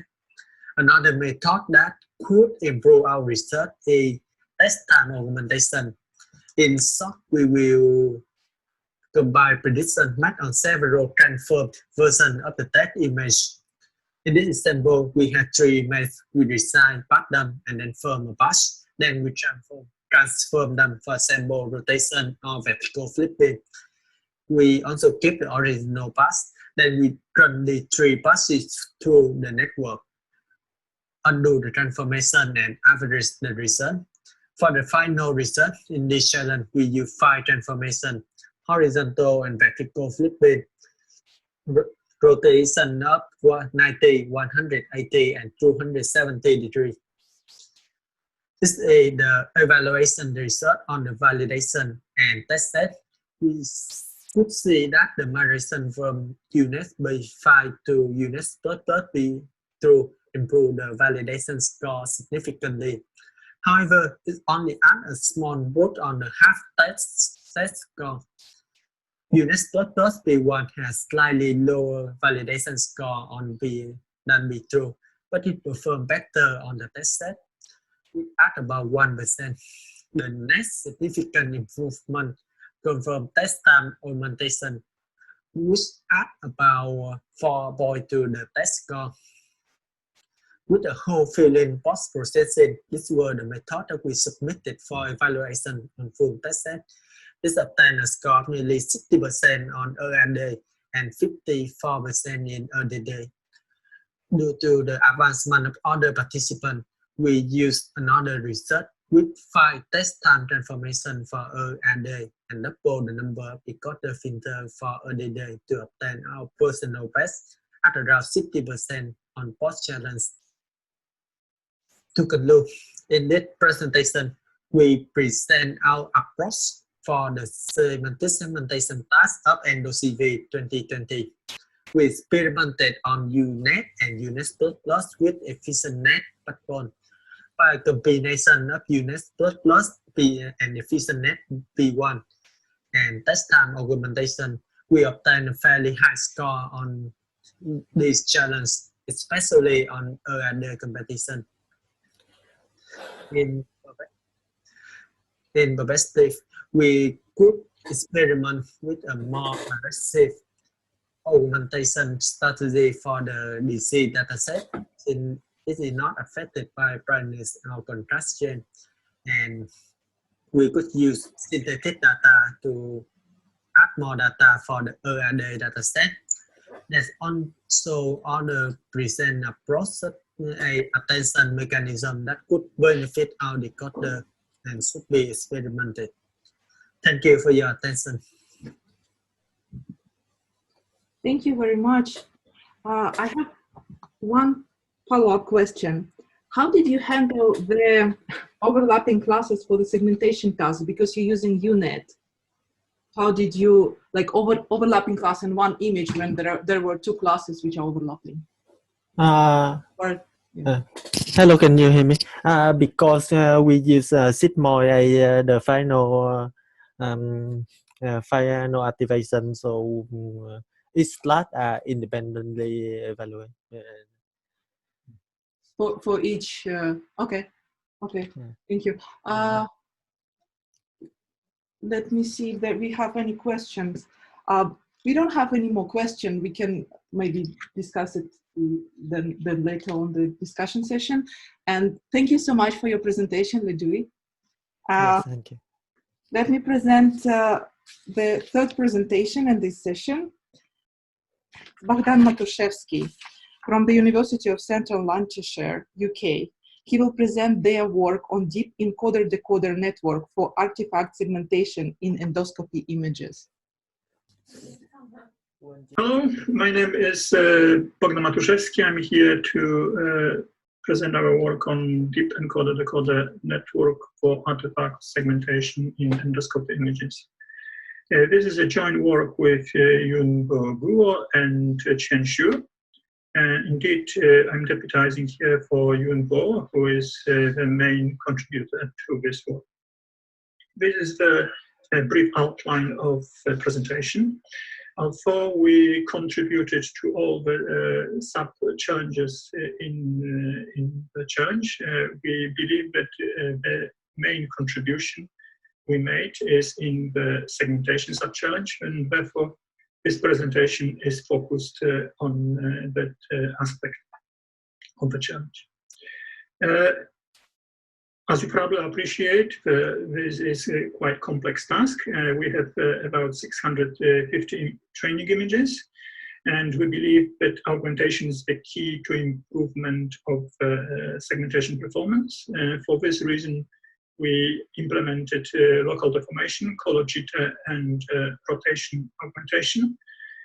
We increased number of training images by a factor of 60 through this augmentation process. This slide shows the baseline segmentation architecture we have chosen for our development. This is a DeepLab V3+ architecture. This architecture consists of two parts, the encoder here and the decoder here.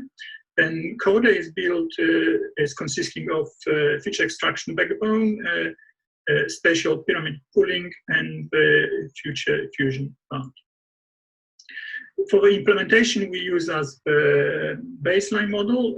The feature extraction backbone is using ResNet 101 network, and we also needed to replace multi-class classifier with 5 binary classifiers to enable overlapping between different classes.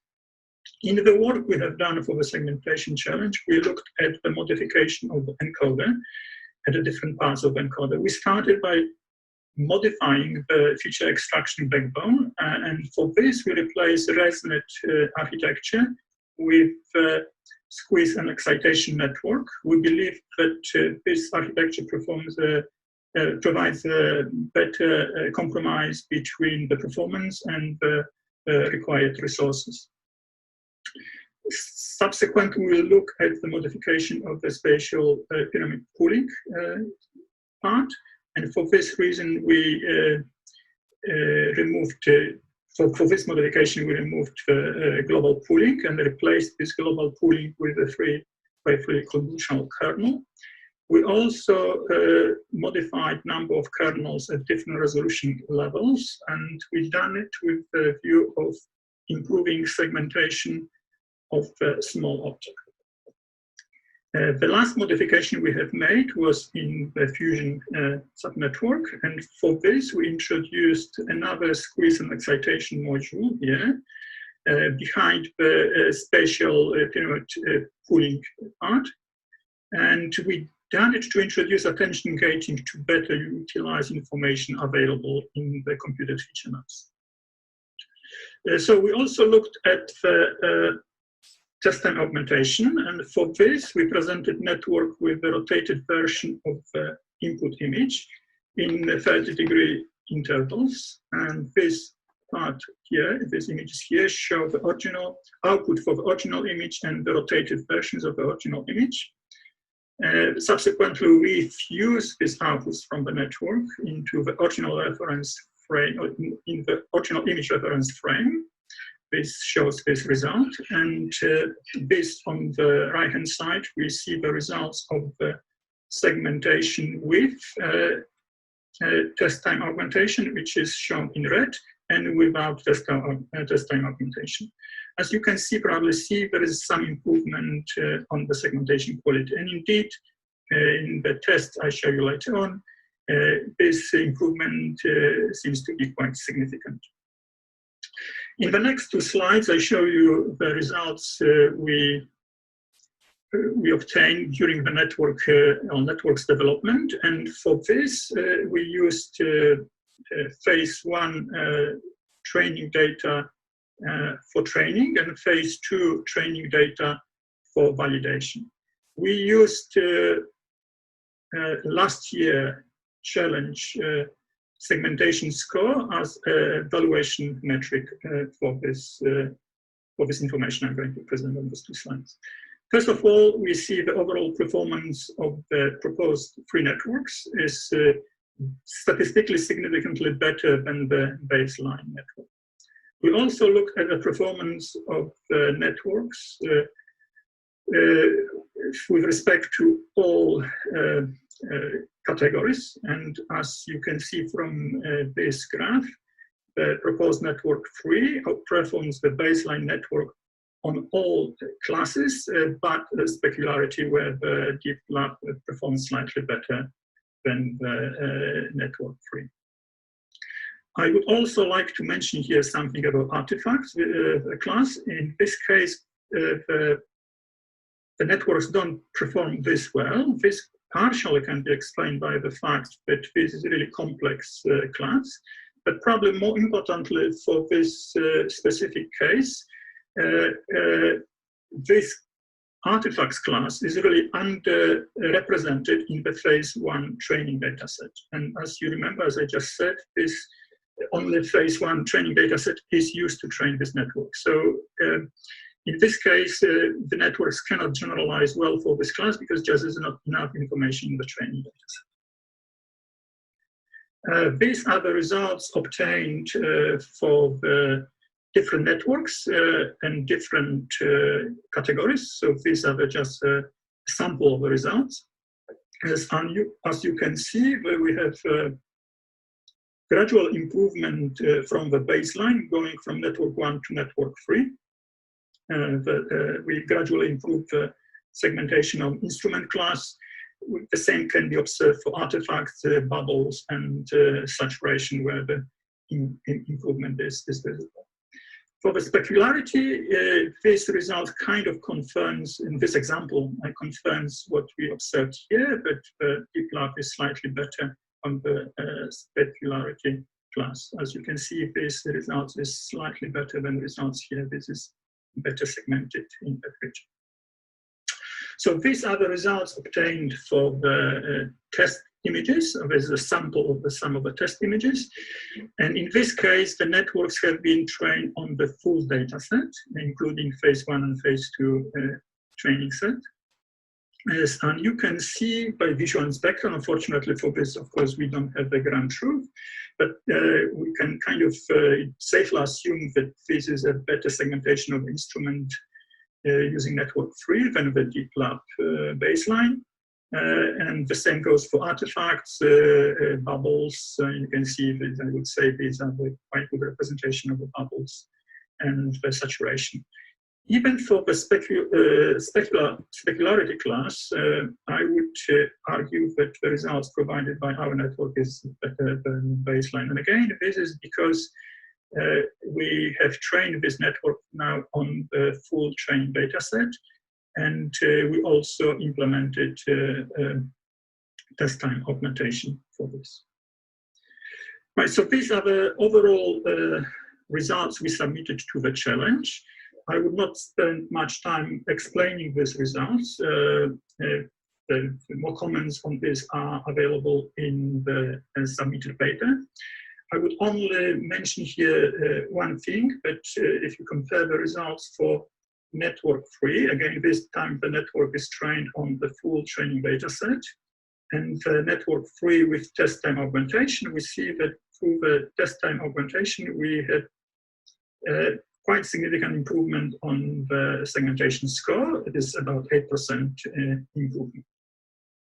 Here are the results for the detection sub-challenge. For this sub-challenge, we used 3 off-the-shelf detection networks. We only looked at optimizing design parameters for the networks for that specific data available on the challenge. And just in the end, just a few comments about the possible future work. There are a number of ways we can possibly improve the performance. One of the things we probably should do, and we haven't done it for the challenge, is to look at the different augmentation techniques. And one of the things we should really do is aspect ratio augmentation, and it is because the specific way we provided data to the network, where we actually change the aspect ratio of the data itself.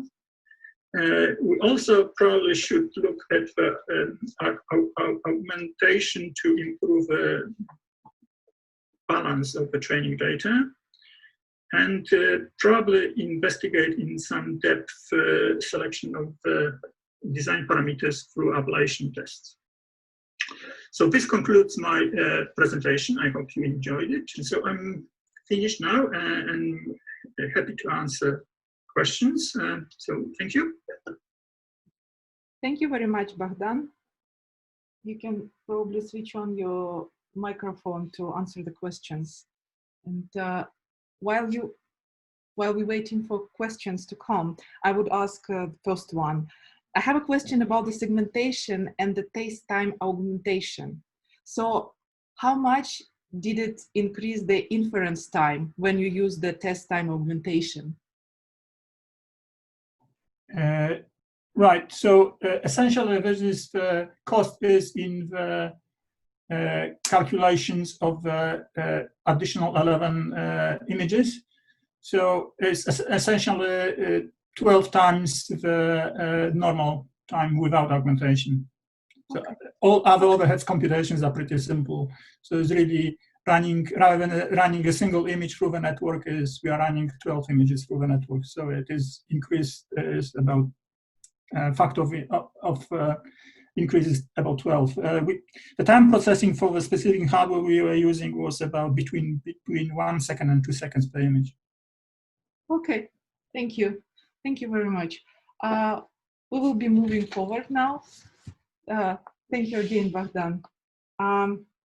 Now we will have a sequence of pitch presentation from EAD 2020 participants. So each presentation will be about 3 minutes.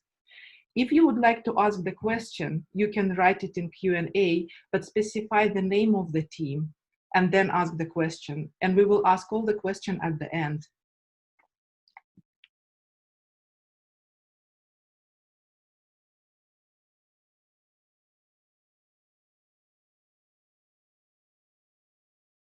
Hi everyone, hope you all are doing great. I am Danail and I am here to give a pitch presentation of our paper titled Multiplateau Ensemble for Endoscopic Artifact Segmentation and Detection. So let's get it started. What was our approach? For segmentation task, we trained FPM models with EfficientNet as encoder. And for detection task, we trained RetinaNet with ResNet 50 as backbone and faster RCNN with ResNet 101 as backbone. As our models have to be evaluated on different metrics like IU, DICE, FT, etc. Therefore, we knew from the beginning that instead of a single model, we need to focus on a strong ensemble so that which could give high scores on every metric. Therefore, we employed a multi-plateau learning in which we trained our models with different permutations of loss functions, optimizers, encoder depth, and took the ensemble of top performing models. As a result, we were able to achieve a segmentation score of 0.5675 on the leaderboard metric, which was a weighted linear combination of DICE, IU, and F. And for object detection task, we achieved mean average precision of 0.2061. Now let's talk about the novelty in our method. So CutMix is a well-known augmentation technique used in computer vision for classification tasks. We extended its use by implementing it for segmentation. This prevented our models to overfit. We toggled it on and off at the time of training, depending upon the variance of our model output. Triple threshold as a post-processing technique. In order to reduce the number of false positives, thus increasing precision, we use triple threshold on probability mask given by our model to generate output mask. We named the three thresholds as maximum confidence threshold, minimum area threshold, and minimum confidence threshold. The hypothesis is that the false positives will not be able to pass the first two thresholds. Thus, they will not be included in our output mask. Whereas the true positives will be able to pass the first two thresholds, and then finally the third threshold we use to output the mask. So here is the precision values of our best performing models after applying triple threshold. So you can see here that the precision value increased after applying the threshold. Thank you. Hello guys, I'm gonna talk about our model, OxEndoNet, Dataset Convolutional Neural Network for Endoscopic Artifact Segmentation.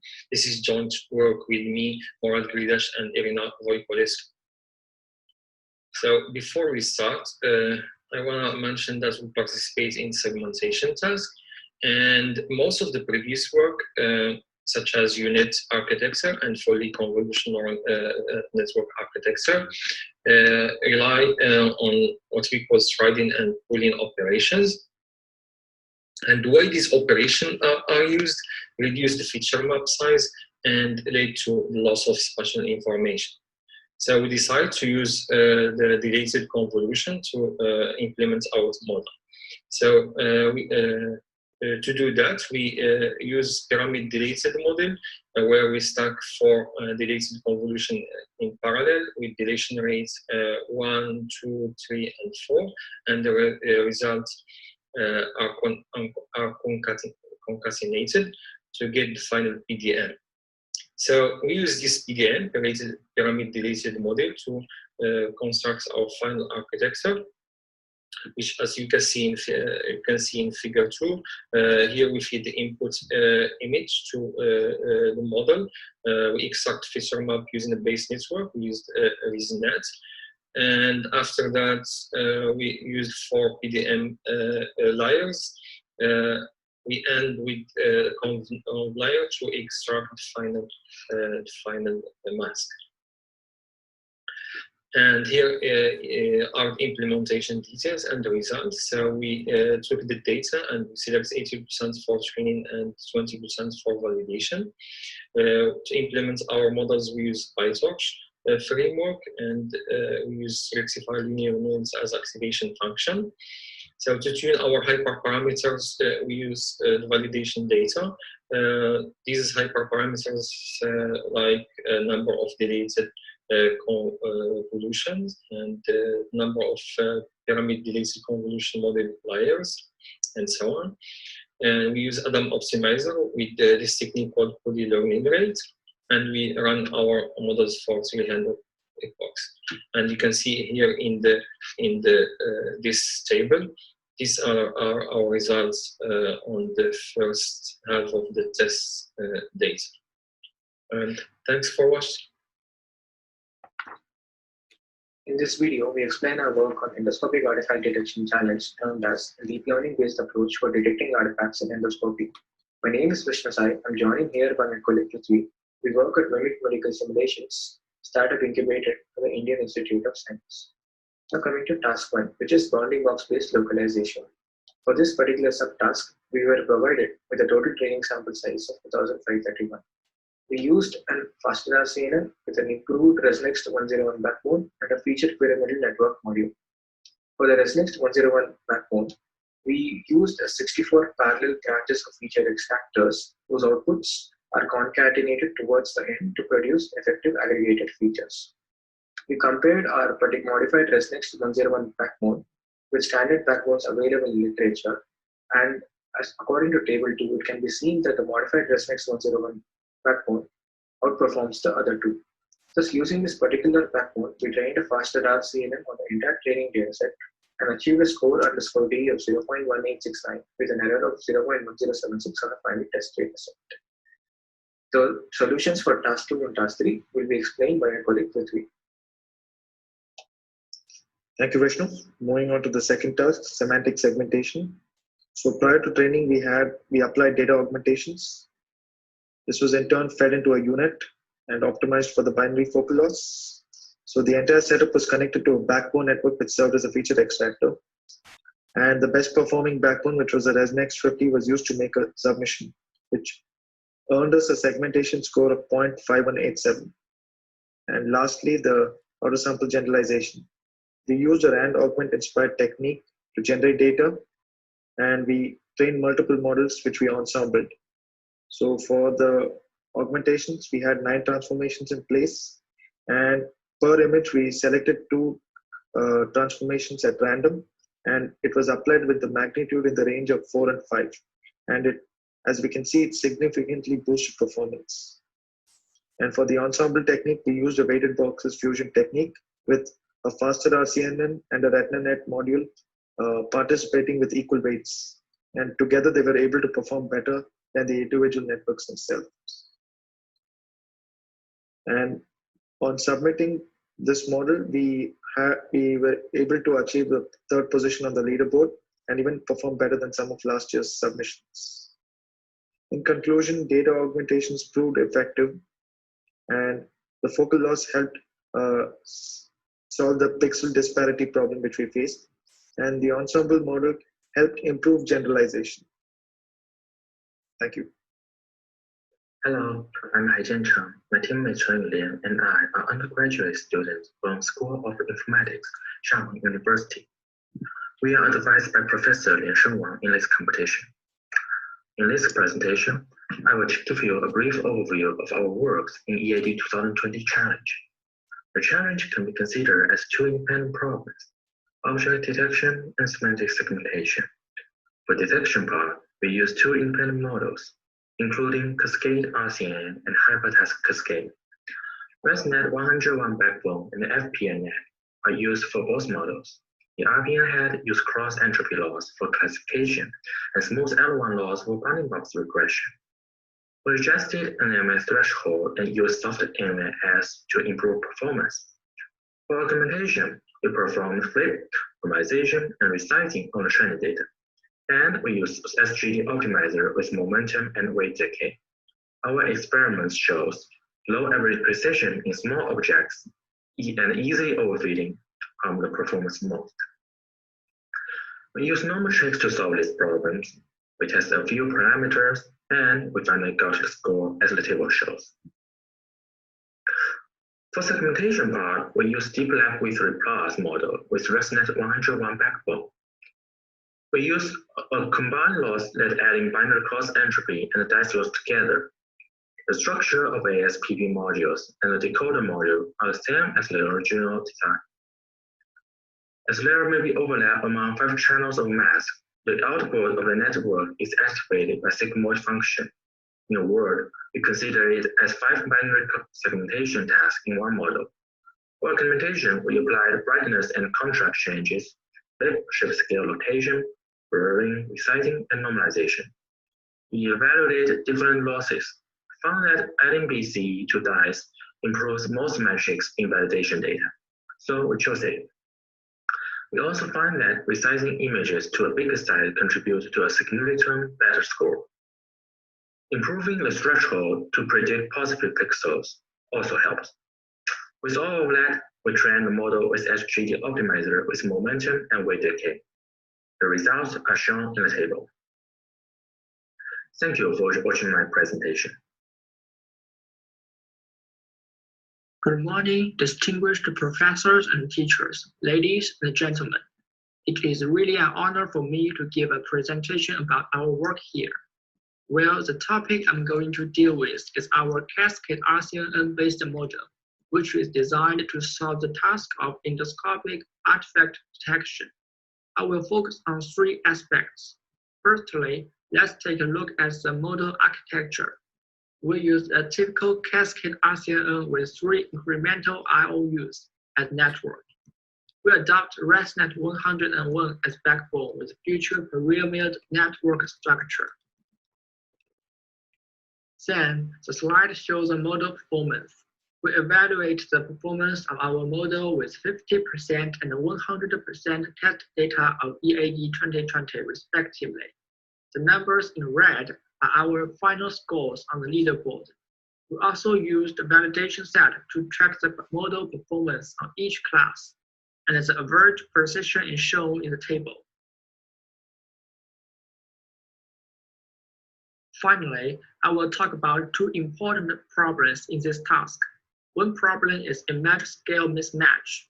This problem describes the phenomenon of significant image scale difference between test images and train images. Images in test set often with heat and width larger than 1000, while images in train set around 500. This problem will result in poor performance in our model. We solve this problem by adding an image resizing operation to the data augmentation pipeline.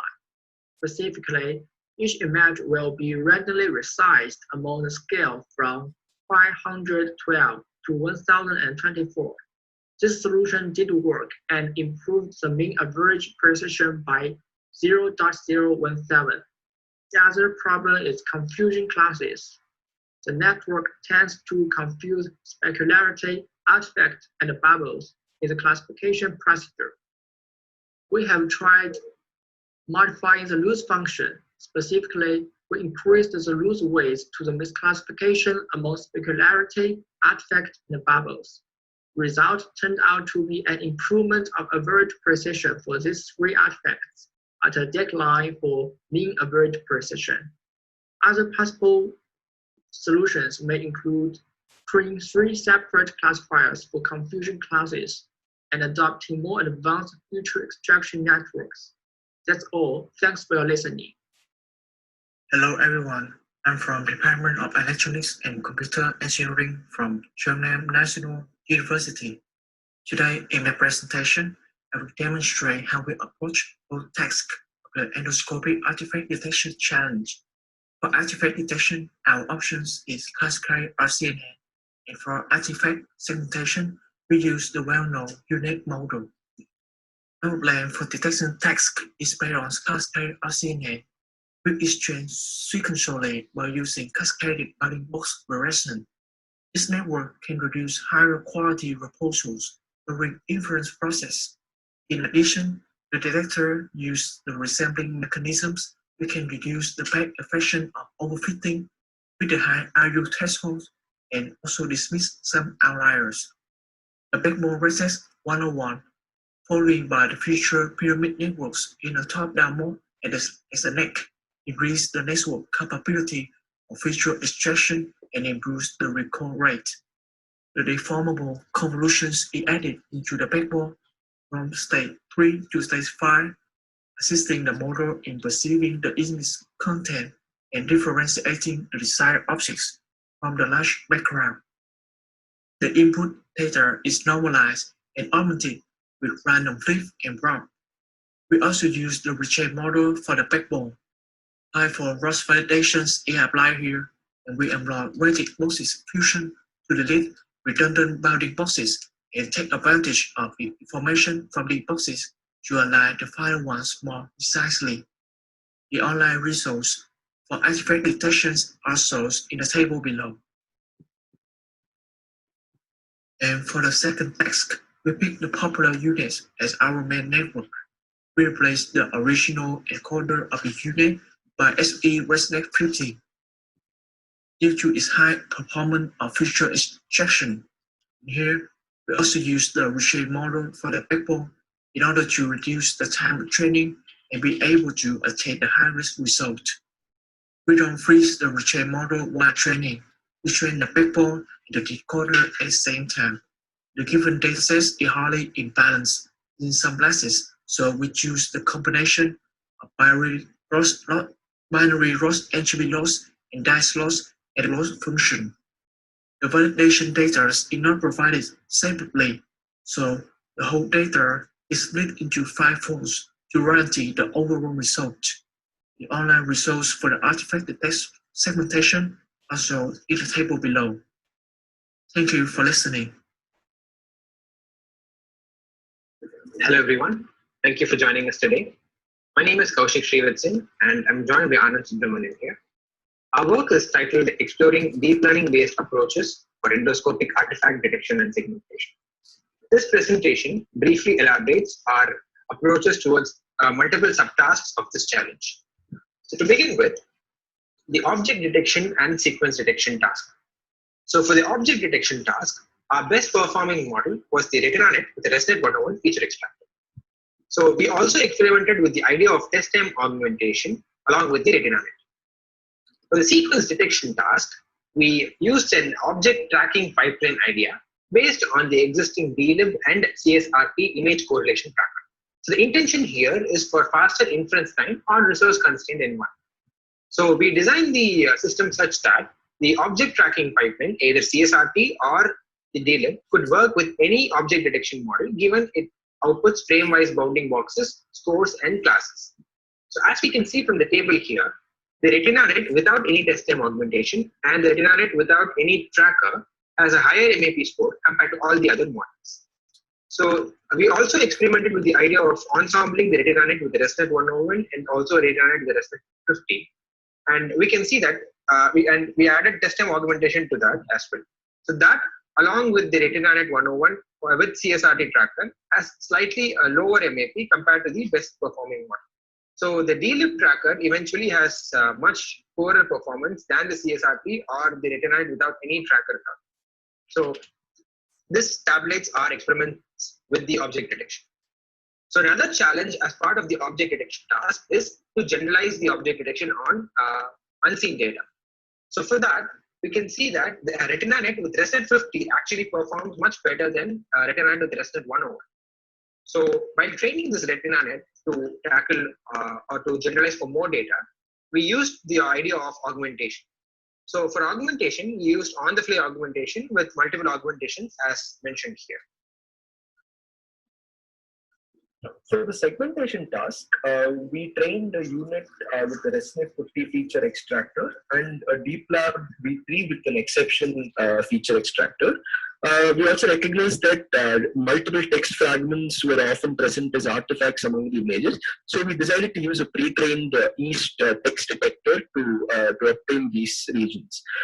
We also ensembled the unit and the DeepLab V3, and we applied test time augmentation as well while implementing the final ensemble model. with the use of augmentations while training, such as scale variation, random flip, etc., the rest of which we have mentioned here, we found that the best performing model finally for the segmentation task was the plain unit model. We observed that the DeepLab V3 model had a comparatively poorer baseline score, but the ensemble of the unit DeepLab and the East text detector gave a much more competitive segmentation score, but still fell short of the unit in terms of the overall performance. So thank you. That summarizes our work in a nutshell. We'd like to thank you all for being a part of our presentation. Thank you very much. Thank you very much to all the presenters. And if you have any question, you can either write it to this participant. You can either write it on the chat, or you can, if you're panelist, you can just switch on your sound and ask it. I have one question to the team, Ox and the Net, about their pyramid dilation model.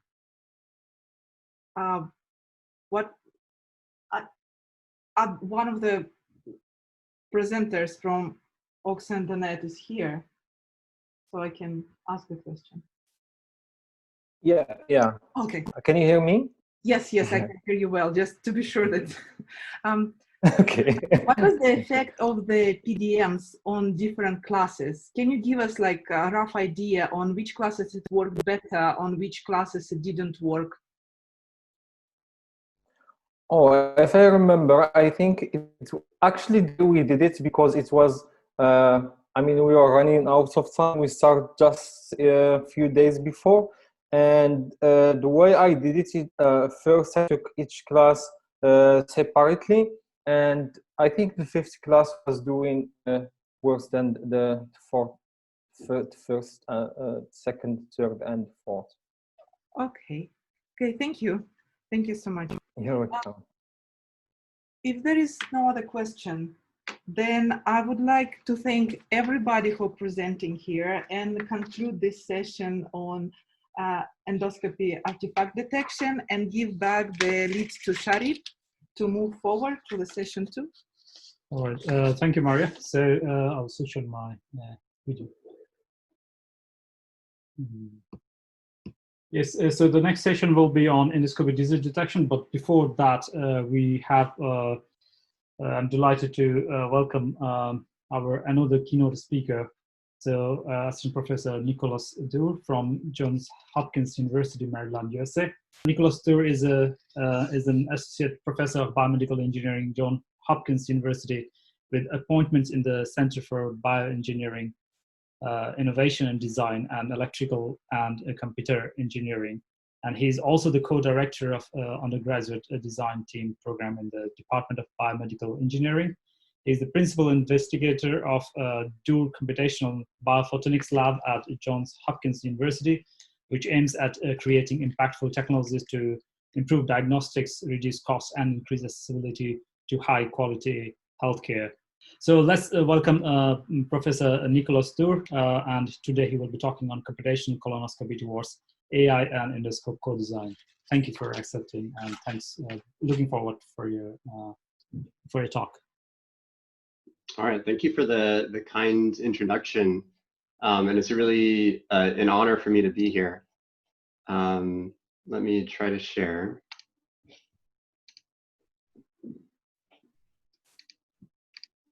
All right, is my presentation showing up?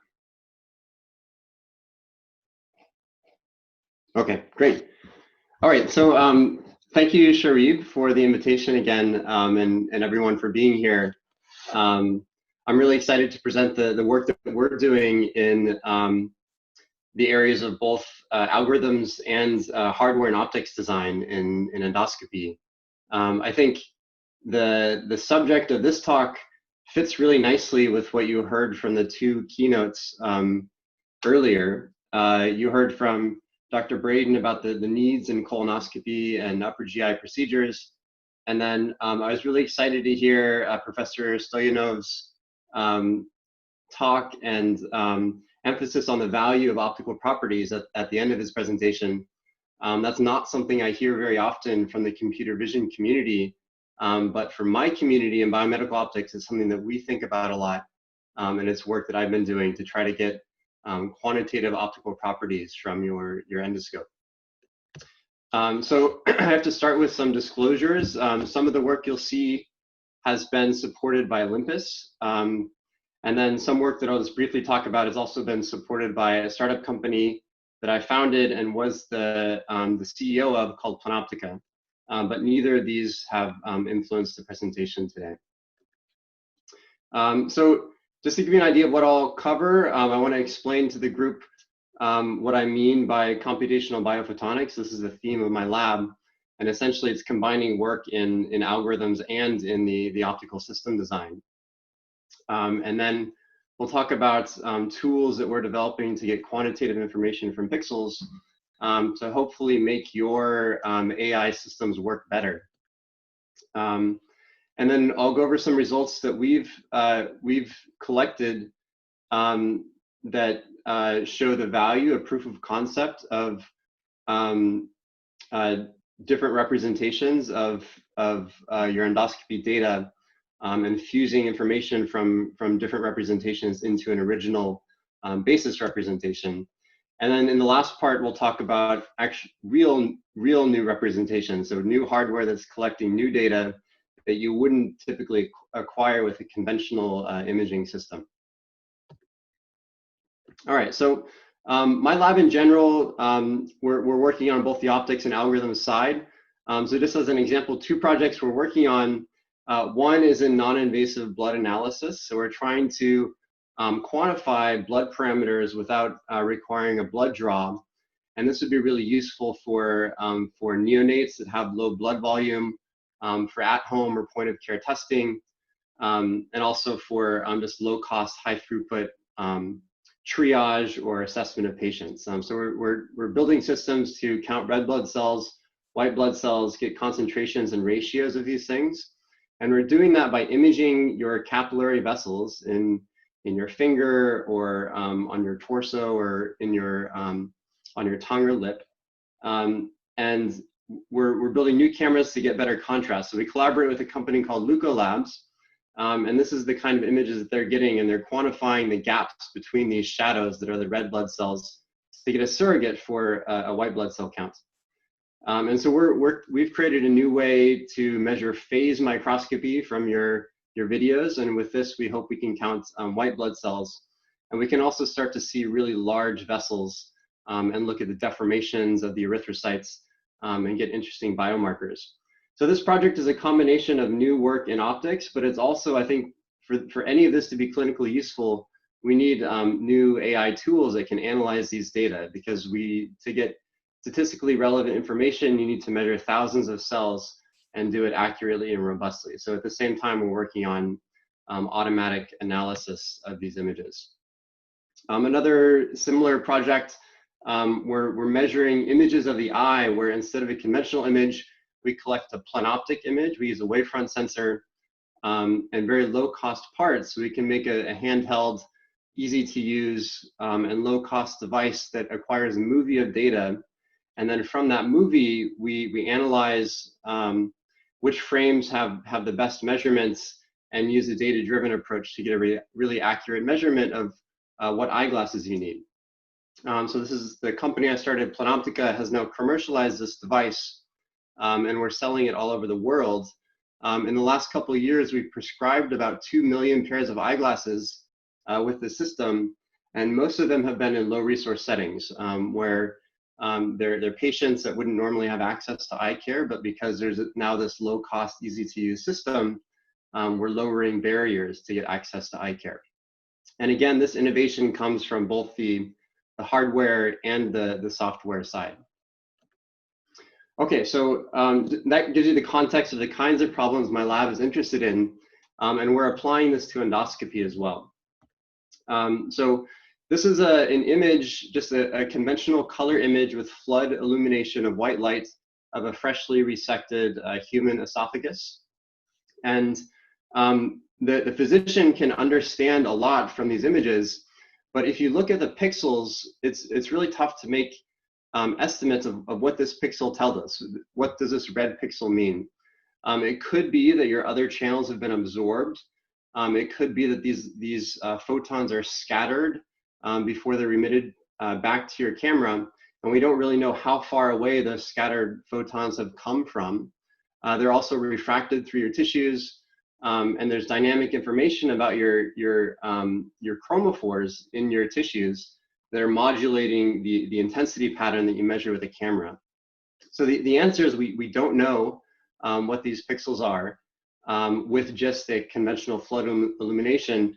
We heard from Professor Stoyanov earlier, you can't solve this inverse problem because there's so many inputs and we're only measuring one intensity per color for each pixel.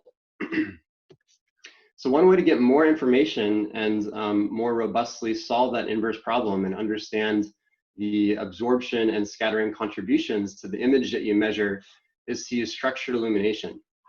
So if you shine patterns of light onto your tissue will blur those patterns, and the amount of blurring allow you to estimate scattering and absorption. So in my field, people have been working on this challenge for over a decade, using pretty sophisticated physical models of light transport through tissue, and then creating big lookup tables for all the possible inputs, and then using an inverse model to estimate optical properties.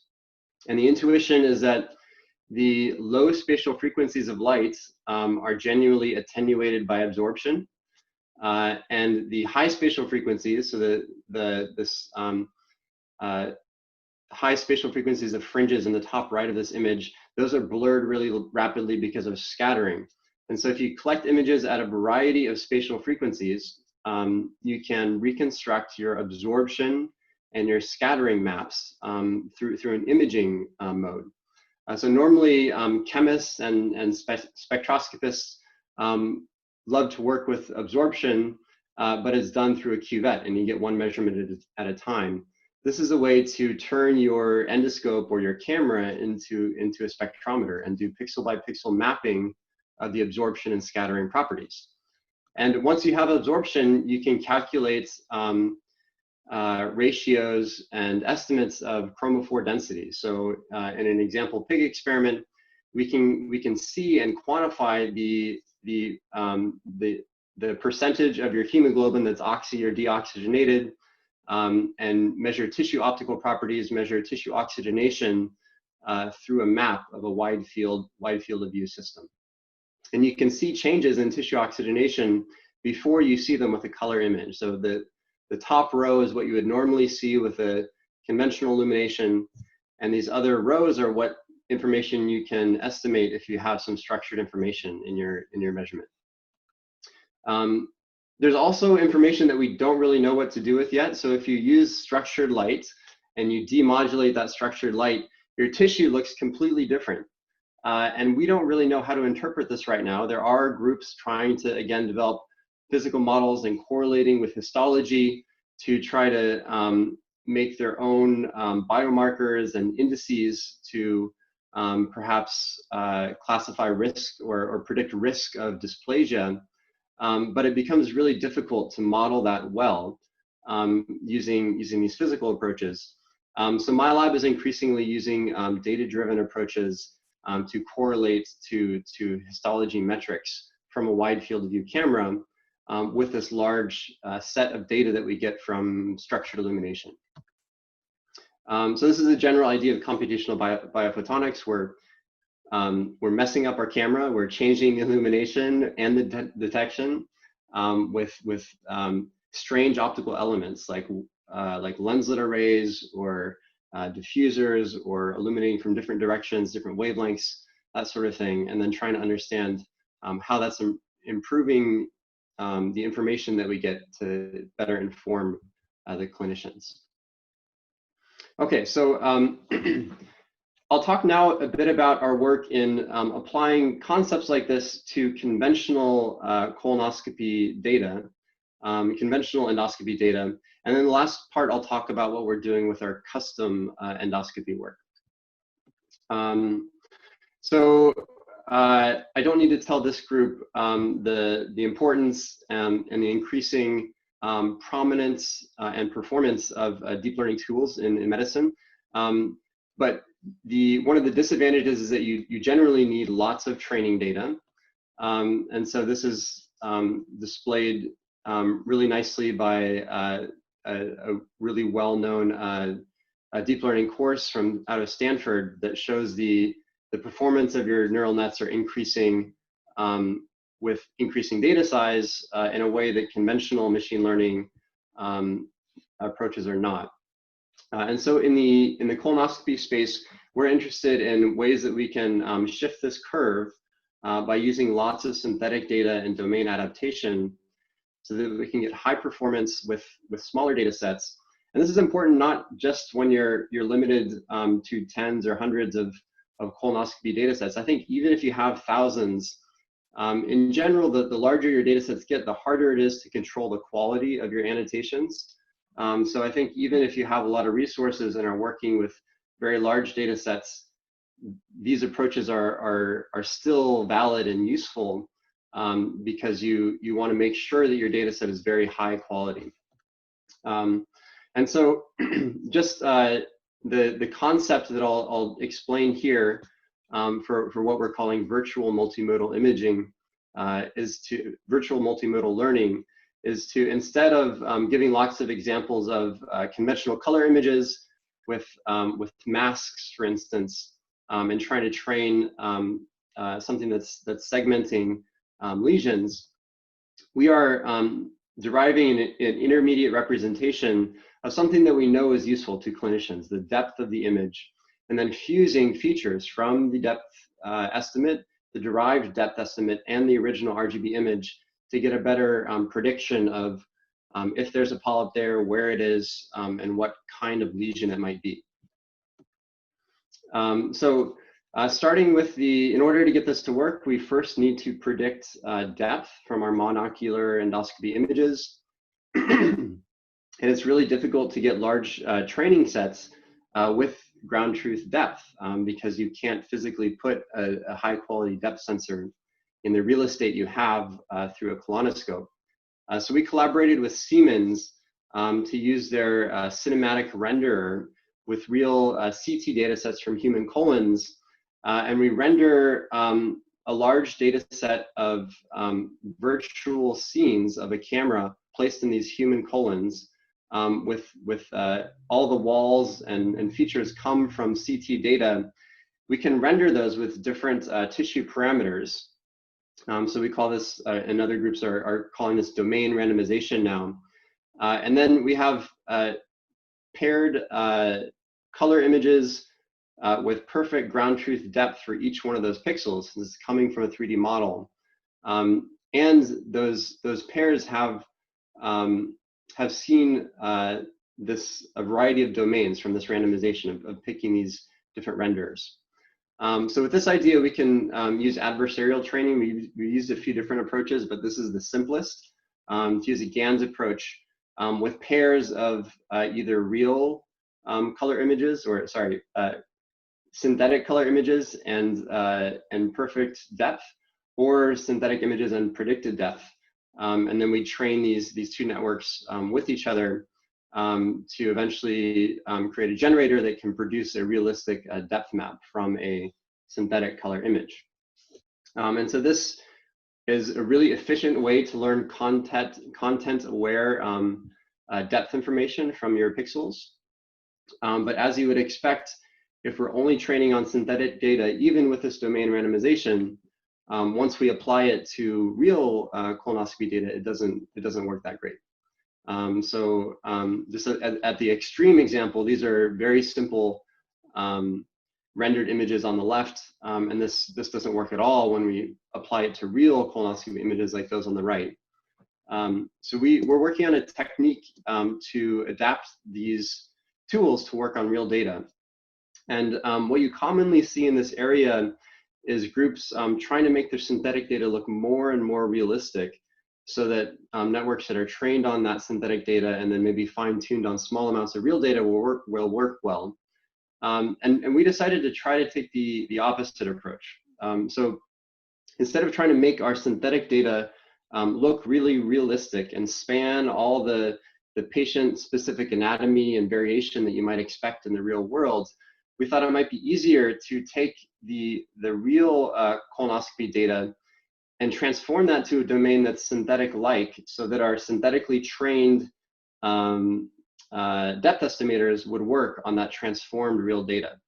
And the reason we thought this might work is that it's intuitively might be easier to take away patient-specific information while maintaining the information that gives you cues for depth than it would be to simulate all the possible variety of colon, mucosa geometries and colors and textures that you might find in the real world.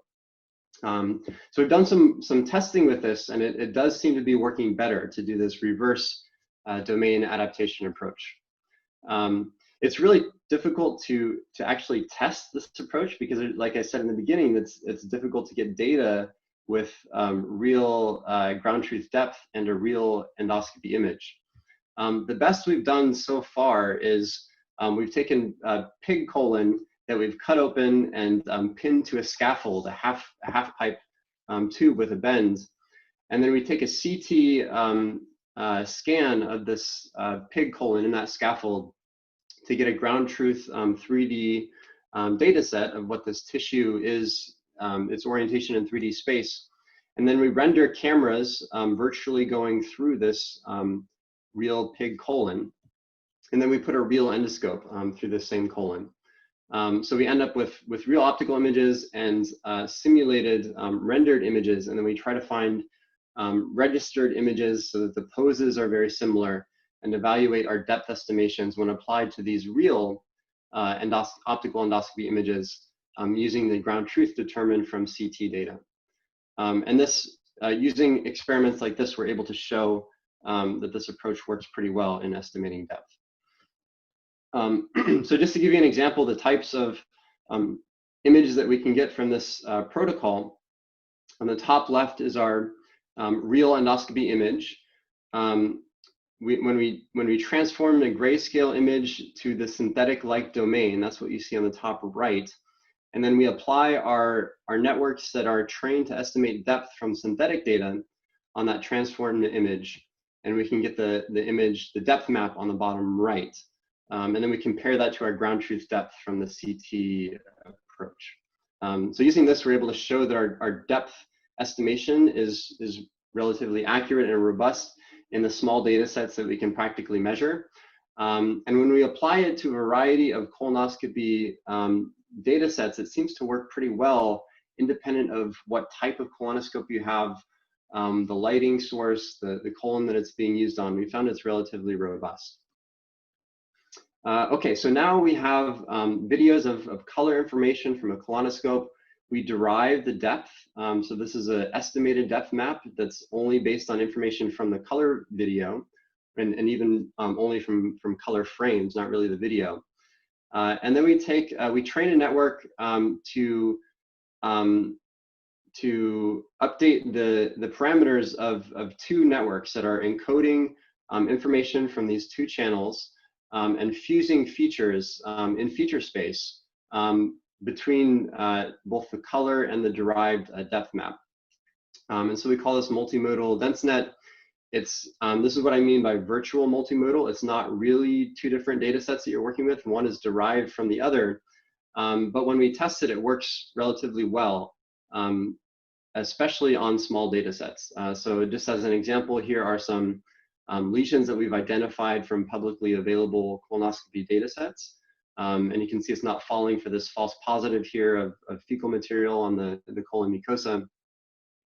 And when we compare it to state-of-the-art dense architectures for lesion detection, we can see a large improvement in your detection rate when you incorporate your derived depth map. And we've also done the same thing with classification and seen an advantage. And we've, in addition to deriving depth, we also know that MBI is useful for clinicians. So we've also worked on CycleGAN's approach to estimate NBI images and then fusing features from an NBI representation with the color measurement as well. Another area that we're working on, similar to the previous keynote you heard, is colonoscopy mapping. So once you have a monocular depth estimator, you can use this to better reconstruct and map large regions of your colon. So this would be really useful for quality metrics, for things like computing percent coverage during your procedures, and giving real-time feedback to the endoscopists on areas that they might have missed, on ways that they might be able to improve their procedure. So we're working on incorporating our depth technologies with SLAM approaches to mesh large areas of the colon. And then we're envisioning that this data could be presented in some way in real time to the endoscopist, but also post-procedure unfolded and mapped, and then maybe rescanned with an AI system that's looking at topography of large regions of the colon rather than a video. Okay, so so this gets you. I think this can get you. These kinds of technologies can get you to a place where you can start to become potentially as good as a really good colonoscopist, if we're able to fulfill the promise of AI. That might be many years away, but I think it is possible. But what if we want to try to do better than that? So not just making things work with smaller data sets, but trying to get to representations of data, trying to acquire new data that you miss with a conventional approach that gets you a better performance. And just one of the things that inspired this whole project to start with my group several years ago is just seeing how different and how improved the contrast can be with these different modalities. So this is the same lesion imaged with conventional colonoscopy, which is what you would normally do routine screening with, versus chromoendoscopy. So in chromoendoscopy, you spray and rinse this dye every few centimeters into the colon. It's messy, there's more training involved to use it, and it's time consuming. So it's not very practical, at least in the US, for routine screening. But it does improve your ability to see these lesions. So can we incorporate something into the endoscope that's actually making a new measurement that you miss with the conventional color camera and flood illumination that could potentially improve your lesion detection rates? And then I think another way that we're thinking about this problem is that for many decades, the endoscopy industry has been building endoscopes for the physician, rightly so. But all the optimization of the image processing, the illumination, the pixel density has been done for the human observer. And what we're doing in the AI community is taking that data and applying our tools to automate the interpretation of those images. But now that we know that AI systems are so powerful and they're increasingly being folded into clinical workflows, what should that endoscope look like?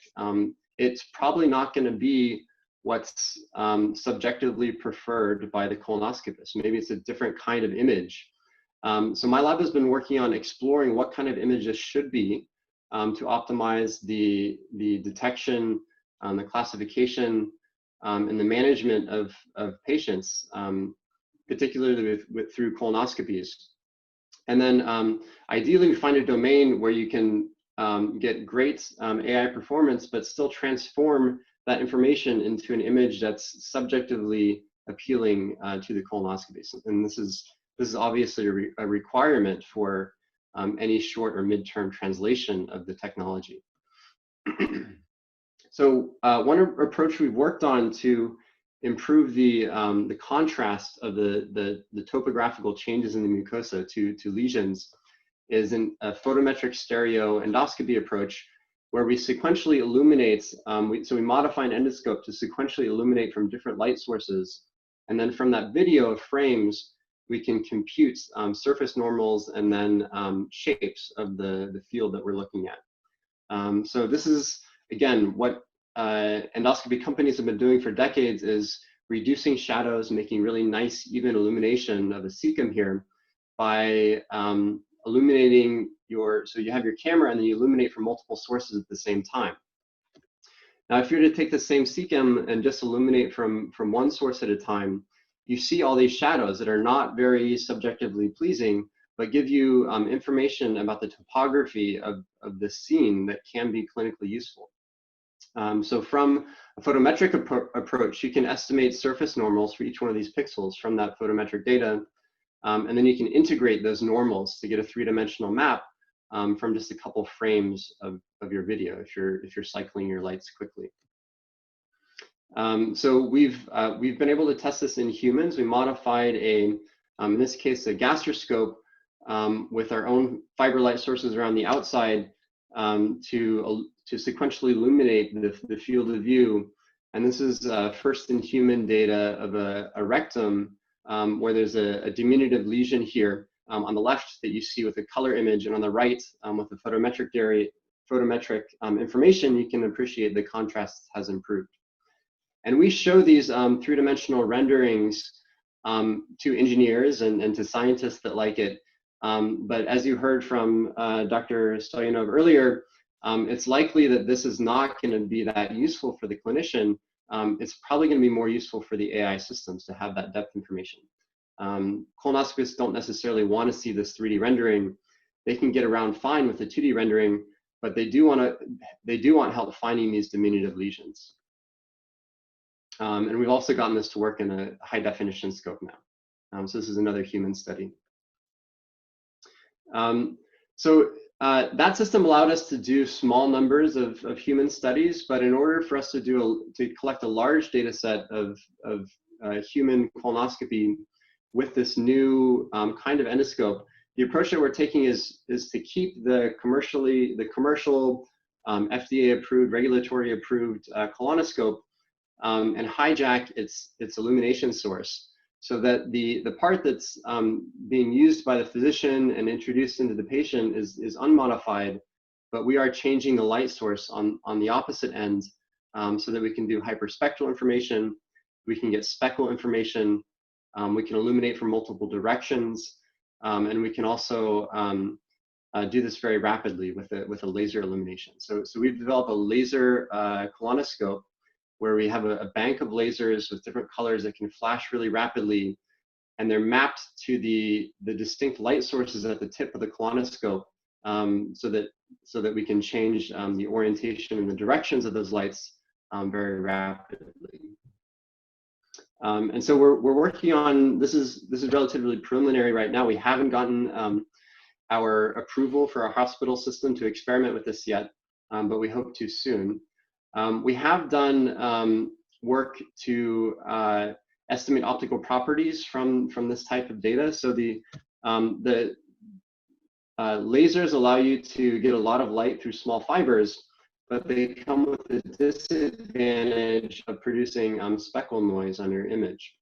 From a biomedical optics perspective, that speckle noise, that high spatial frequency constructive and destructive interference can actually be used to your advantage. So we're working with these structured light images to predict optical properties, again, using it, in this case, a generative adversarial network learning approach. And so from this laser endoscope, we can also estimate optical properties at a variety of wavelength by exploiting what is normally considered noise, that's speckle noise. So just as an example of what we can do with structured illumination, here is a human esophagus on the top left and a human foot imaged with a conventional camera versus structured illumination. And we've shown that we can accurately predict optical properties from just single frame structured illumination images. So I already mentioned earlier, we do want to make sure that we're picking a computational image where you can still extract the conventional image that colonoscopists have been trained to understand for many years, so that they don't get an image that looks bad.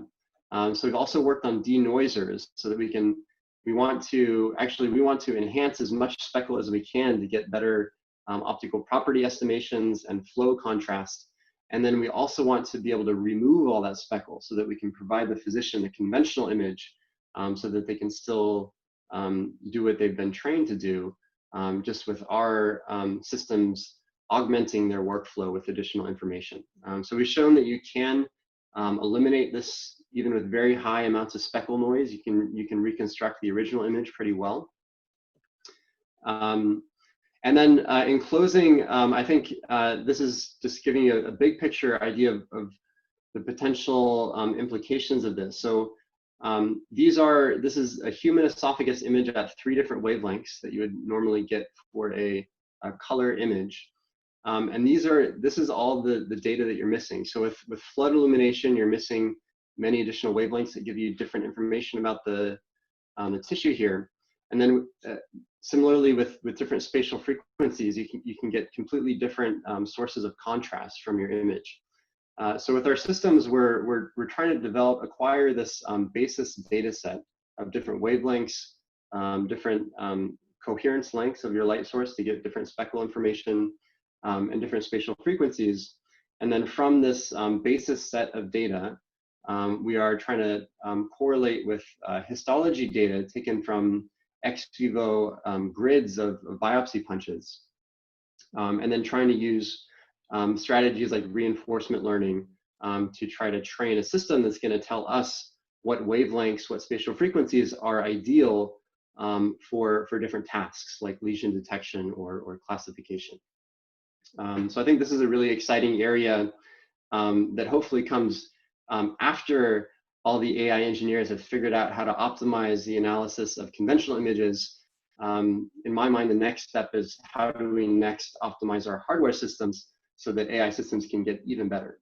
So I think this is a really fun area of work that we're just getting started in. So in closing, I'd like to thank my group, especially Taylor, Mason, and Mayank, who've done a lot of the endoscopy work I presented today, and my funding sources. And then I'd be happy to take any questions.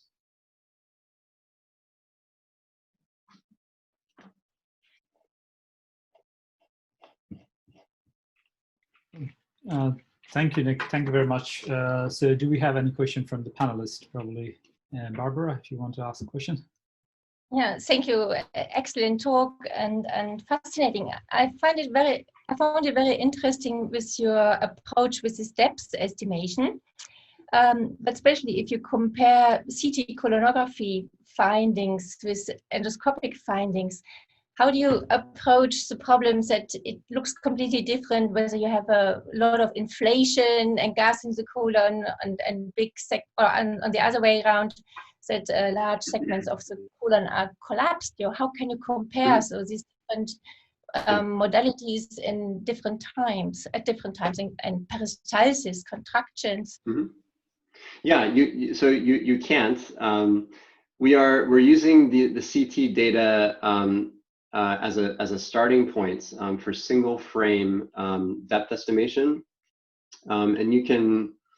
I only presented the CT data sets that we've used, but we've also used anatomical models, and we're working towards optical scans of models that are not under the constraints that you acquire a CT colonoscopy data set from. So I think this is just one source of data, but it's not going to be I think you couldn't make a robust algorithm that's trained only on CT colonoscopy depth. So I think we need to augment that with other ways to experimentally collect depth. But it's just really challenging to get this ground truth depth information that you need to kind of verify that your estimators are working well. Mm-hmm. So we can computationally induce synthetic peristalsis. We can deform the model in different ways, and as long as if we're assuming our render is relatively accurate, then for all the scenes that we can computationally model, we can give training examples for. I think Dan have another question for so Dan, would you like to?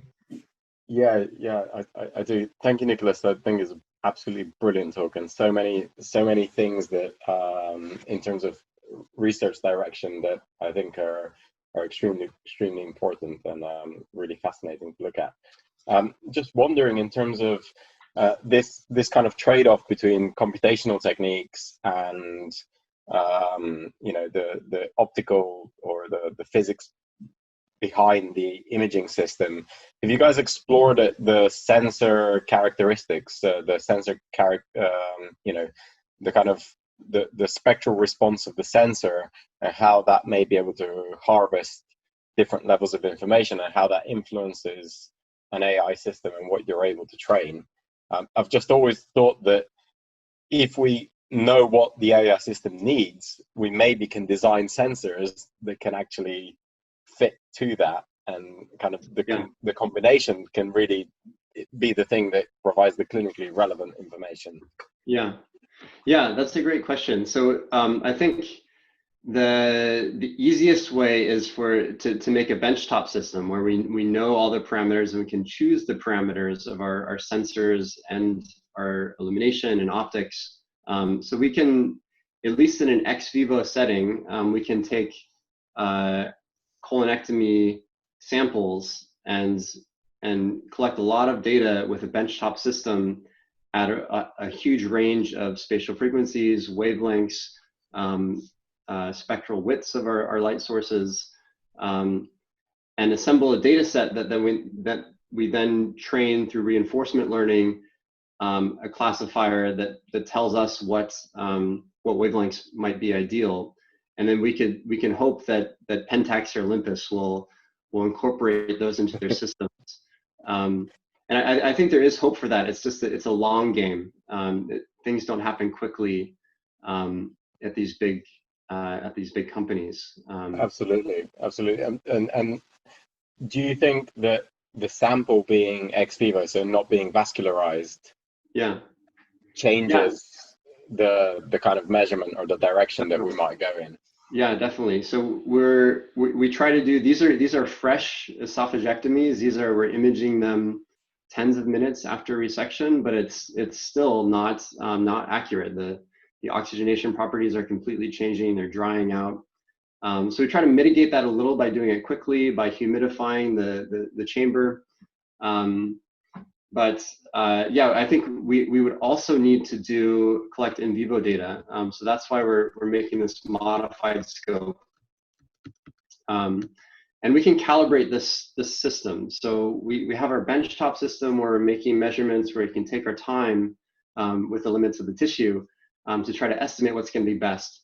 And then we can also, through our in vivo endoscope, we can choose different wavelengths and calibrate our sensor compared to our benchtop system, so that we're at least approximating the system response of the commercial scope.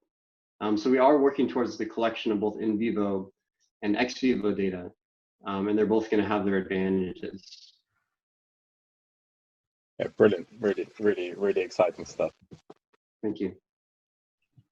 Do we have any other questions from the panelists? Yeah, I have another question. Yes, sure. Okay. I wanted to know if you can talk a little bit about the inference time of the depth estimation. So for the polyp detection, you have an additional module which does depth estimation. How much inference time is added to the whole module through this depth estimation? Yeah. So our depth estimator, when it's downsampled images, I think when we apply it to 256 by 256 RGB images, it's running at something like 30 hertz-ish. But to be honest, we haven't put that much effort into trying to optimize this or really studying how it's changing the inference time when you start to stack these together. We've just been working more on the proof of concept of exploring how much it helps. But yeah, I think that if you're to imagine doing depth and MBI and optical properties, then you could start to run up to computational limits pretty quickly. Because I think that your results were pretty good, especially on the ATIS data set. You had like a very high score. And so if this one was also applicable in real time, I think this would be a great great contribution. Yeah, so I'm pretty sure it's not real time right now, but we haven't tried to make it real time. To be honest, I'm not sure how far away it is from being able to be made real time. Okay, cool. Thanks. Thanks for the question. Anyone else? Yeah. So next, I have one question. So it's basically on the 3D reconstruction part, because I'm very fascinated with the paper that you did with Faisal, right? So for the 3D reconstruction, the results were pretty amazing. So but even there is a deep learning now. There was no deep learning before, but the geometrical constraints of applying any of the models remains the same, right? So it's the same. The deformations are there. There is perspective change and things like occlusion and so forth. So what do you think? I mean, say that really great talk with all the new amazing technologies like the optical systems integrated that will allow us to do probably direct 3D as well, as you showed. But how far are we from reaching the clinical setting? Like, you know what I mean? So because the clinicians don't want to see the holes. So as a 3D, like I also do some sort of 3D reconstruction, with some of the data. So you have holes most of the time, right? So it's really hard to get all the field of view. There are occlusions and so on. So how far are we from applying these technologies or taking it to the clinics for real use? Yeah. Yeah. So I think we're not far from taking the idea of incorporating information from the depth into the suggestions to the physician for lesion detection or classification. Mm-hmm. I think that's doable in the short term. I think to imagine some kind of rendering of that 3D information being used by the physician, that's trickier because it might involve more training. It's already, I think, mentally difficult for them with an HD 2D video to be really concentrating on looking at every frame. So adding another set of images has these additional challenges that are not technical. There's challenges with training and attention and making sure the value proposition is right for that physician. So that's, I think there's a bunch of unanswered questions for what needs, if that's going to be useful in the first place and how it might look to be translated. So I think that's definitely farther off. And in the long term, it might not be necessary if you are able to, so the 2D video is really great to allow the colonoscopist to navigate. And if that's what they're doing mechanically with their hands, and we get systems that are starting to perform really well at assisting with the interpretation of those images, those 2D images, you might not need that 3D information in the long term to be displayed at least. Mm-hmm. Yeah, great. So I have a question, sorry. So thank you, Nicolas, for a very interesting talk. My question is not about colonoscopy, but initially in the beginning you mentioned about non-invasive blood analysis, and where you can see cells as the unit flowing, right? So what kind of techniques we can adapt actually for doing the blood flow analysis and, let's say, doing some measurements with those kind of sequences, or maybe cell tracking stuff? So we're looking into algorithms that have traditionally been used for tracking faces from videos. I think that's kind of an analogous task from more natural world images. So we're trying to, I think the video information is really essential. If you look at these data, you can find the cells pretty easily by eye, but it's because you're seeing the video. If we start to look at these freeze frames, they don't look very good anymore. So I think it definitely needs to be something that's taking multiple frames as input. So we're looking at mask RNN and video analysis tools. And I think maybe the most analogous domain is in face tracking and recognition. But if anyone has any other ideas, please let me know, because we're just getting started in this. Probably crowd flow analysis and those kinds of stuff, where you try to track people in a huge crowd. Yeah, right. So kind of, it's analogous, but yeah, but it's pretty interesting. Yeah. Thanks for the question. Great. So let's thank the speaker. Thank you. Thanks a lot, Nicolas, for accepting our invitation. Thanks a lot for your time. Thanks for being here. All right, so now we move on to our next session, which is EDD 2020, endoscopic disease detection. And I would like to invite Noha and Sophia to lead this session, please. Switch into the...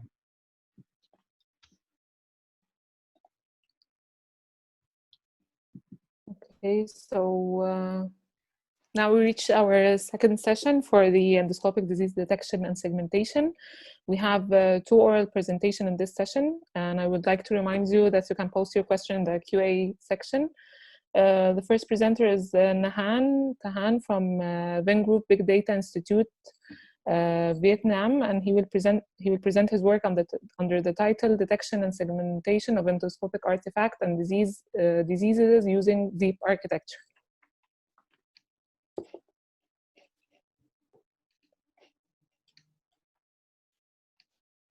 Hello everyone. So today I'm gonna present our work titled Detection and Segmentation of Endoscopic Artifacts and Diseases using Deep Neural Networks. We are a team of 3 researchers from the Vingroup Big Data Institute. So my name is Nguyễn Thành Nhân, and there are 2 other members in my team, Trần Quang Đạt and Nguyễn Bá Dũng. Since our team competed in both challenges, so we just go through the content of the data set and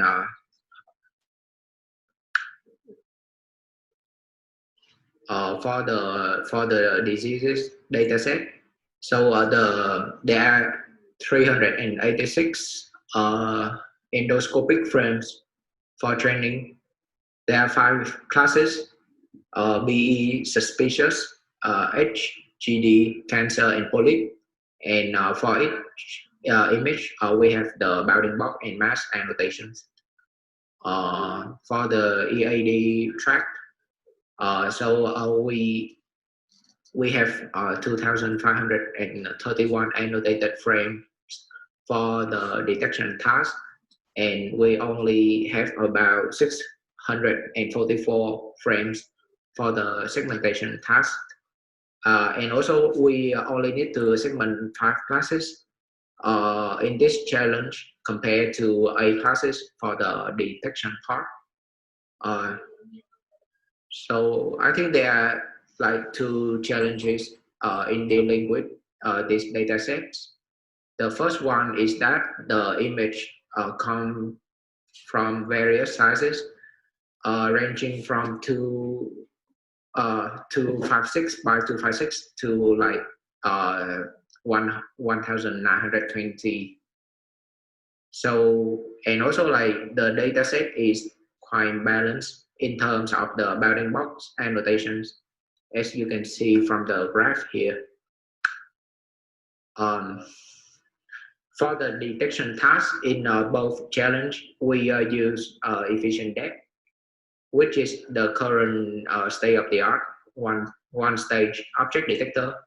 So like briefly, the efficient depth is based on the famous RetinaNet architecture, and then the authors of this paper they replace ResNet backbone with efficient net and the feature pyramid network with the so-called bidirectional feature pyramid networks, and they simply apply the compound scaling rule to scale the resolution depth and with hyperparameters uniformly. For training the object detectors, we use very heavy data augmentation scheme consisting of shift, crop, rotation, scale, different kinds of clip, and noises. We use ADAM optimizer with initial learning rate of 1e-3 and a cosine annealing scheduler. And then after training 6 different variants of efficient depth, we ensemble the predicted bosses together by using weighted box fusion algorithm. Another thing for the detection task is that we use mix-up augmentation. So suppose that you have like two different input images. The mix-up image is obtained by mixing the two images together with a mixing coefficient of lambda. So lambda is just from beta distribution, and then the mix-up loss is calculated as following.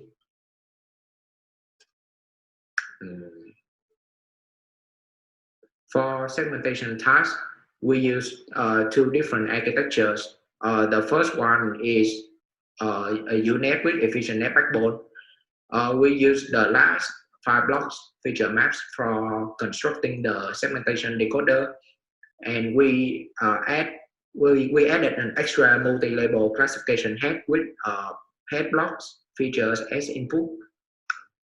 The second architecture we use for segmentation is the BiFPN with ResNet backbone. So similar to what we did with the UNet, we also added an extra classification head here with REST5 blocks as input.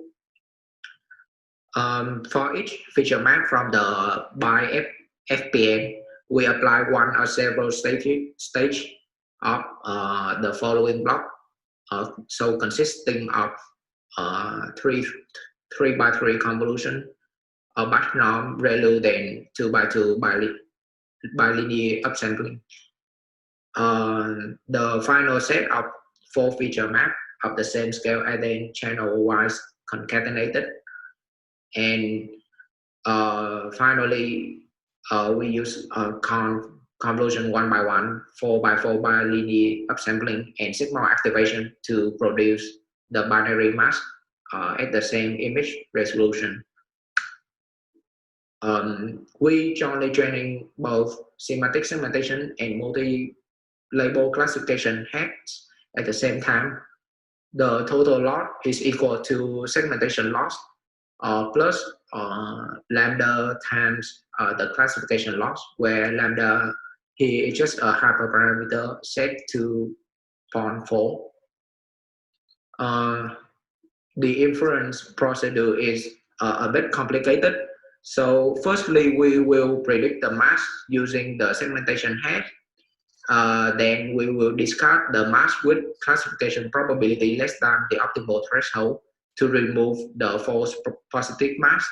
So the key insight here is that the dice metric will heavily penalize if you make a false positive prediction. The optimal classification threshold as such using by optimizing the F1 macro on the validation set. So for both tasks, the final detection result is from an example of the D0 to D5 models. The final segmentation result is from an example of UNet with B3 and B4 backbones, and BiFPN with ResNet 50 backbone. Thank you for your listening.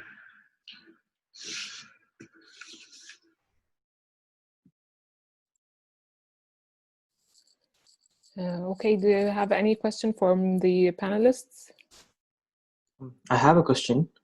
Yeah, So, yeah, for the object detection task, you mentioned that you use an ensemble of 6 models, right? Yeah, it's correct. So Yeah. So we use six different models to obtain the bounding box, and then we will concatenate them together into a list, and then we will do like a final like non-max suppression on that list to obtain the final boxes. Okay. So what are the weights allotted to individual models? Sorry, come again. What were the weights allotted? So you use weighted box fusion technique, right? Yeah. So what were the weights allotted to individual modules? So I kind of like didn't like remember like the exact weight for that, but so we run the weighted box fusion on our validation set to find the optimal numbers, and then we use that numbers for predicting the test set. Okay, thank you. Yeah,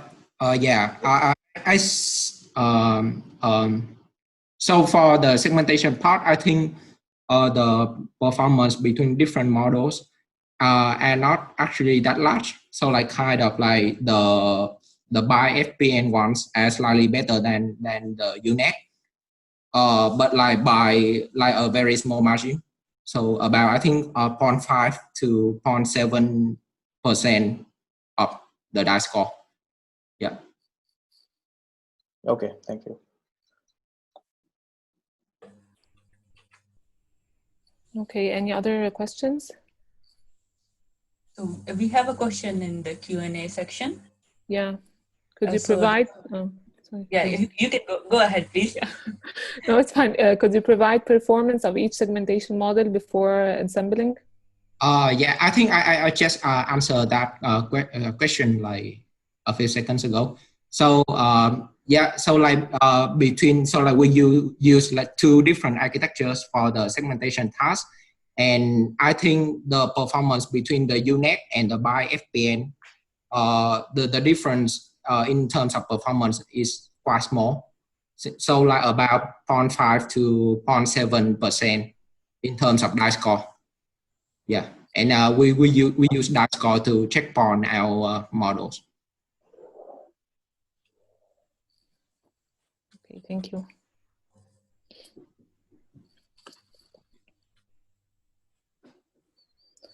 Okay, thank you. So we'll move to our next presentation presented by Adrian from University of Wolfsburg, Germany. He will paper title Endoscopic Detection and Segmentation of Gastroenterological Disease with Deep Convolution Neural Networks. Hello, everybody, and welcome to our presentation on endoscopic detection and segmentation of gastroenterological diseases with deep convolutional neural networks. My name is Adrian Krenzer, and I like to guide you through this presentation. The whole work is from the University of Würzburg, and we are all from the Department of Artificial Intelligence and Knowledge Systems. So my team members are Ama Hekalo, right in the middle, and Frank Puppe, who's our supervisor. We're both PhD students, and we're really interested in all the domains of deep learning and medical image processing. Yeah, what is the endoscopic disease detection challenge?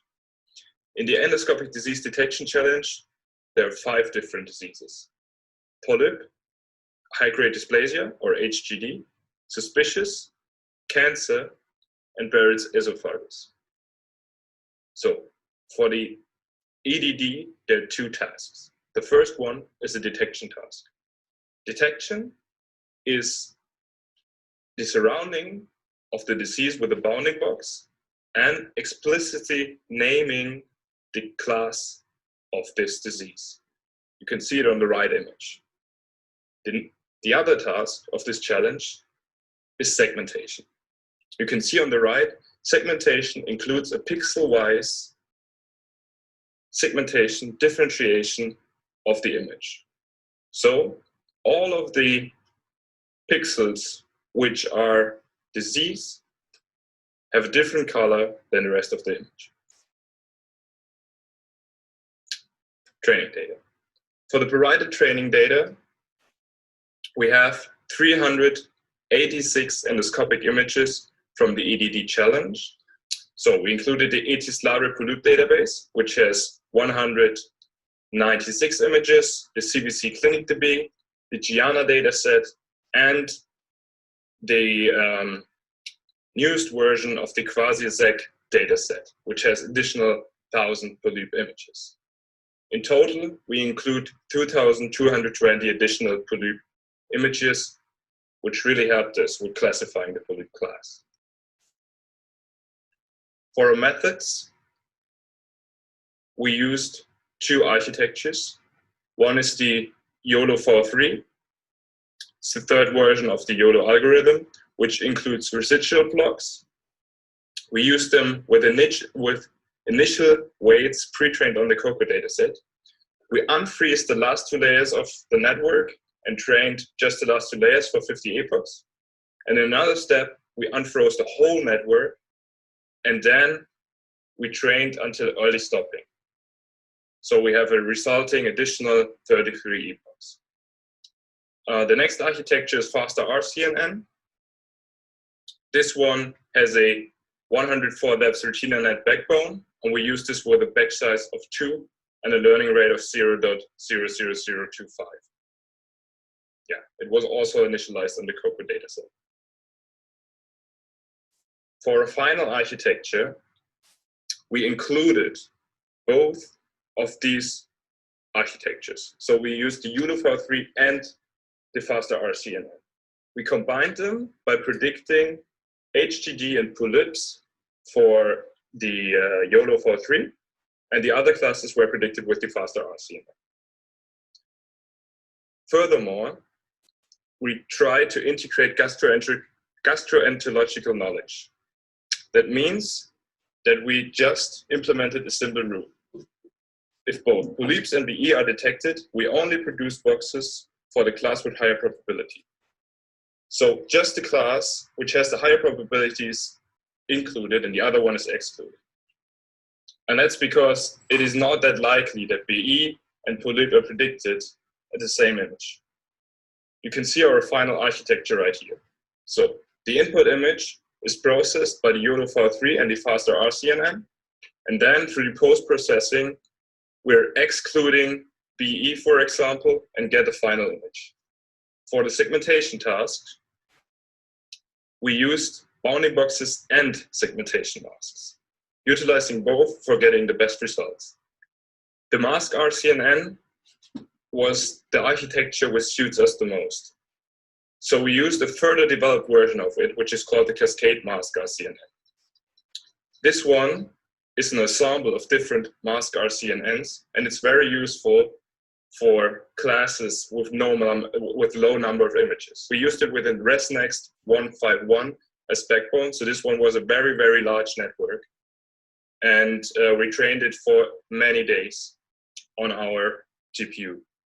So as you can see right here, at step B, the output from the detection task is also included in our segmentation task. And what we do here is we exclude all the segmentation masks which are not predicted by the detection algorithm. So the detection algorithm already filters the results of the segmentation. Yeah, for experiments and evaluation, we did a dataset split of 90 training images and 10 test and validation images. This dataset split is just the data of the EDD2020 set. We choose our model which has the lowest validation loss. For our final metrics, we used for detection the mean average precision. We calculated this according to the Pascal-Vogt Challenge 2007, and we computed it with an intersect over union of 0.5. For the segmentation metrics, the intersect over union is computed, the dice score, and the per class mean of those. In addition, we computed the micro average over all samples. For our detection results, we included 2 additional algorithms from the literature. So these both are performed on different data sets. Still, we wanted to show how our algorithm is performing in comparison to the literature. But we just found data for the polyp class as additional images are not classified in literature, and there's not a common metric. As you can see, the best network is the ensemble. So by assembling the YOLO-4-3 and the mask RCNN, we could achieve a score of 52.44. For the segmentation, we computed the dice and the IOU. As you can see right here, the best results for the mean Dyson IRU were on the cascade mask CNN. But if you look at the micro average, the cascade mask CNN without our pre-processing is better than the original, the post-processed cascade mask CNN. So for the discussion, our challenge detection score was 0.33, and our challenge segmentation score was 0.65. All in all, we had the worst performance on the suspicious class, as this one is pretty subjective for our gastroenterologists, and this one was by far the hardest class. The post-processing is improving our results, but in a micro average is worsening our results, and this is due to the fact that there are more false negatives which are included in the data to approve post-processing. For the polyp class, we did the best performance, and this is due to the data that we added. So if we have additional 2,000 images, that's why we're way better than in the other classes. Yeah, all in all, we could show that we perform similarly to the existing state-of-the-art polyp detection literature. To sum it up, I'd like to say that our ensemble of fast RCNN and YOLO43 was the best in detection. For the segmentation, we used the cascade R mask CNN with a little post-processing. And for future work and to further enhance our results, we like to add more training data, apply additional forms of data augmentation, and further hyperparameter tune. Thank you very much for listening, and I really appreciate a discussion and questions. Thank you.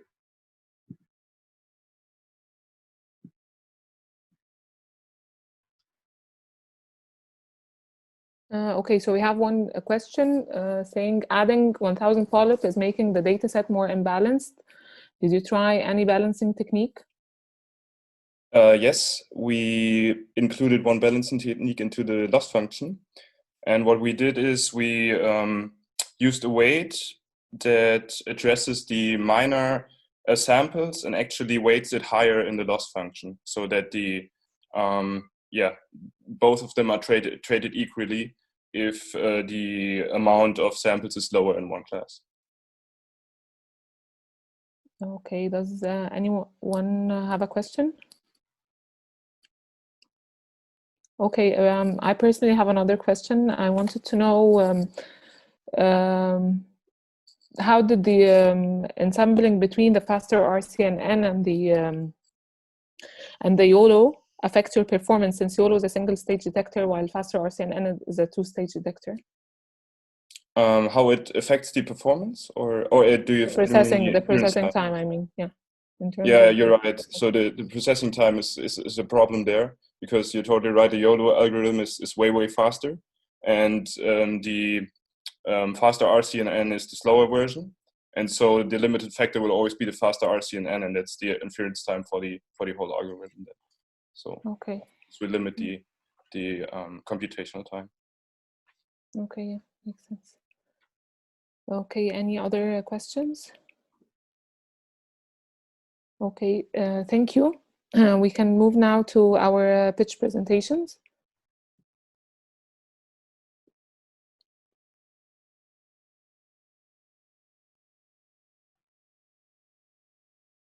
This speech presentation summarizes the algorithm, methods, and results for the paper, Transfer Learning for Endoscopy Disease Detection and Segmentation with Mask RCNN Benchmark Architecture. Endoscopy is widely used clinical procedure for the early detection of cancers in organs such as esophagus, stomach, colon, and bladder. As part of the Endoscopic Disease Detection Grand Challenge, we are provided with a data set of 388 frames of 5 different disease categories. size. As you can observe in this data set, it is highly imbalanced. The data is coming from multiple centers and images are coming from multiple organs such as stomach, colon, and esophagus. And data set is quite small and augmentation would be a necessary part. We applied a Mascar CNN algorithm in its transfer learning mode. As part of the data pre-processing, we applied pre-processing techniques such as instance cropping to isolate out the co-localized classes, and we also applied some mixed augmentation techniques such as rotate and crop, vertical flip with Gaussian noise. We finally applied a dataset balancing technique from the PyTorch library called weighted random sampler to equalize the class number. We then fed the data to the Mascar CNN architecture, and Mascar CNN algorithm starts with a convolutional backbone, and we use a ResNet 101 network, and Mascar CNN uses selective search for region proposal on the features extracted by the backbone, and then region of interest alignment provides a region CNN features. So we needed to chop the network head to remove the network weights and bias of the fully connected network. Those layers needed to be readjusted to fit with the 5-class classification problem we had in our hand, and these layers were fine-tuned during backpropagation using a learning rate greater than 0. The output from the model includes a bounding box output, a class score with a confidence value, point-to-point segmentation mask, and we found that the model provides quite accurate segmentation mask for test dataset provided. For detection and segmentation accuracy, we used matrices score D for detection, which is a weighted average of mean average precision and class-wise intersection over union outputs. And for segmentation, the score is called score S, which is a weighted average of precision, recall, F1 score, which is a dice coefficient, and F2 score. For this competition, on phase 1, we achieved a detection score of 0.24 and a segmentation score of 0.52. Before phase 2, we applied instance cropping and class balancing on our data set and trained the model. This has improved its detection score to 0.29. After applying the technique, we achieved an improved semantic segmentation score of 0.62. Hi, my name is Choi, and it's a great honor to present our work to you. Today, let me give you a presentation about our models. Prior to getting started, let me introduce our team, Sized Challengers. Our team is composed of 3 students and 3 advisors from South Korea. Okay, first of all, I'd like to talk about datasets. As we all know, the 5 classes are imbalanced as follows. Since the class imbalance can lead to biased result towards a particular class, we balance the number of images in all classes by random image oversampling for insufficient classes. After that, we pre-processed the data to reduce overfitting. We pre-processed all images using the following techniques. For detection task, we wanted to develop a real-time model that could be used in clinical practice. Therefore, we focused on a single-stage model which is well known for speed. Here we chose Sentinel that captures the object centers to predict the bounding boxes. We thought it would be feasible for detecting target diseases with unclear boundaries. The backbone of our model is ResNet 50, which is pre-trained on the 2 datasets for multi-class classification. We fine-tuned this detection model with the following options. For segmentation task, we focused on UNet, but we didn't use softmax as an activation function of the final layer. That's because the suspicious class can overlap any class area. Instead, we modified the final layer to infer an independent result for each class. For that, we replaced the softmax layer with class-wise binary segmentation branches. These branches allow our model to segment multiple classes. The backbone of our model is same as detection model. Here are the training options. We evaluated our models for test dataset. The final score was as follows. These images are examples of our result for detection task. These images are examples for segmentation task. When we qualitatively checked the results, we found that the classification failure was greater than the bounding box prediction failure in detection. Similarly, the segmentation results show the problem of confusing classes. The failure cases are below. There may be several issues for limitations, but we think the main problem is suspicious class. Suspicious class may overlap other classes and are confused with other classes. Therefore, it seems that our model was difficult to learn the features of each class. And another problem is that the data size is very small. Only 386 images were provided as a training set for 5 imbalanced classes. We intend to develop better models over these limited conditions through further research. Thank you for listening.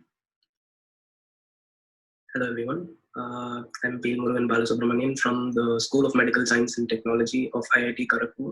I'm here to present our team's work for the EndoCV2020 EDT detection challenge. Our work involves semantic segmentation, detection and localization of mucosal lesions from gastrointestinal endoscopic images using SOMNet architecture. A brief introduction about Team IIT Caliph. We are a 3-student team taking medical image analysis course under Professor Jaddu Sheet. Rachna Satish is a research scholar here. First, I'll quickly run through the salient features of the dataset. We had a 386 image dataset which had images of lesions belonging to 5 different classes. 2 of those classes were overrepresented, comprising of more than 50% of the total images. The change in distance between the endoscope's camera and the mucosal wall and the rotation of the scope in relation to the mucosal lesions caused some predictable changes in the captured images, which we had to take into account. Some of the images also had procedure-related artifacts like motion blurring due to peristalsis, bubble formation, and some of them even had instruments, stents, blood, feces, food, etc. The dataset also had images which were enhanced with narrowband imaging. So in the bottom right, you can see 2 images which appear completely different due to this enhancement.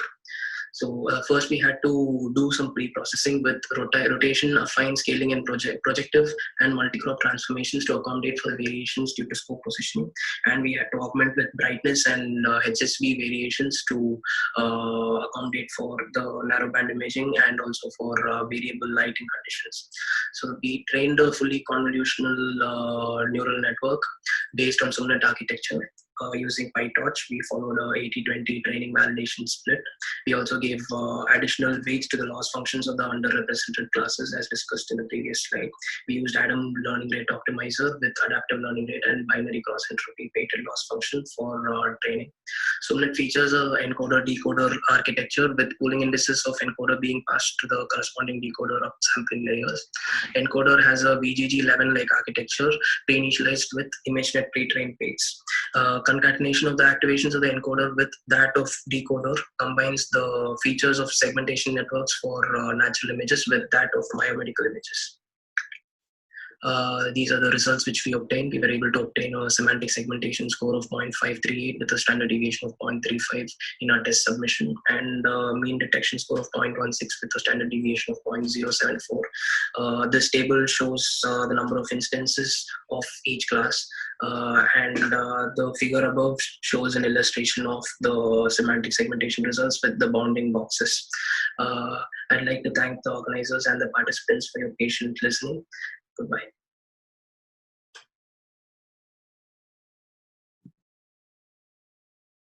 Okay, thank you, presenters. Anyone has questions?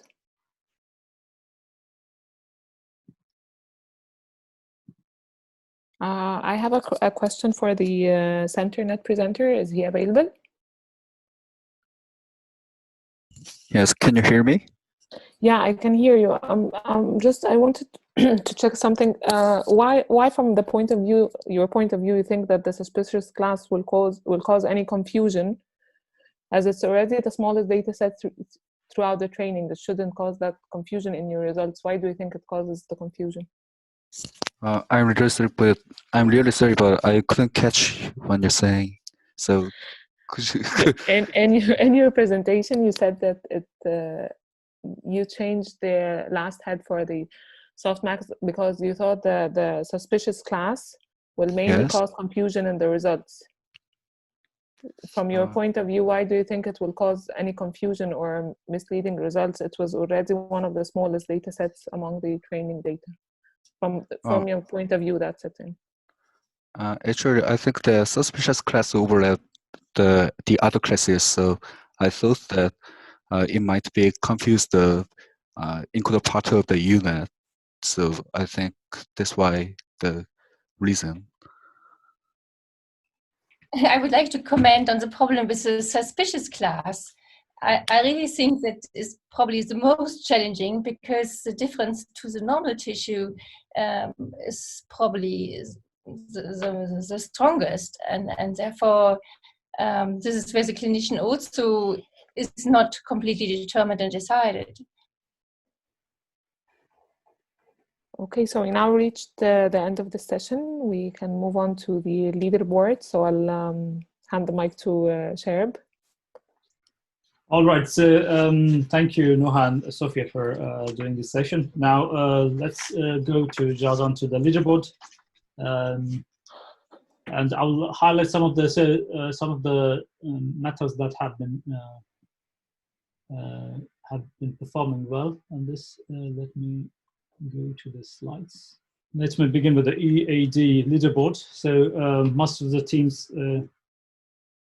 Okay, so there are 32 teams in total for the leaderboard of the final test data, but on the 50% test data there were much more, so 37 participants to my memory. So, but we only took into account of the last test because the idea was to for the first release was to just to know how to give an idea of intuition to the participants about what kind of metrics they're looking at and how they will be evaluated.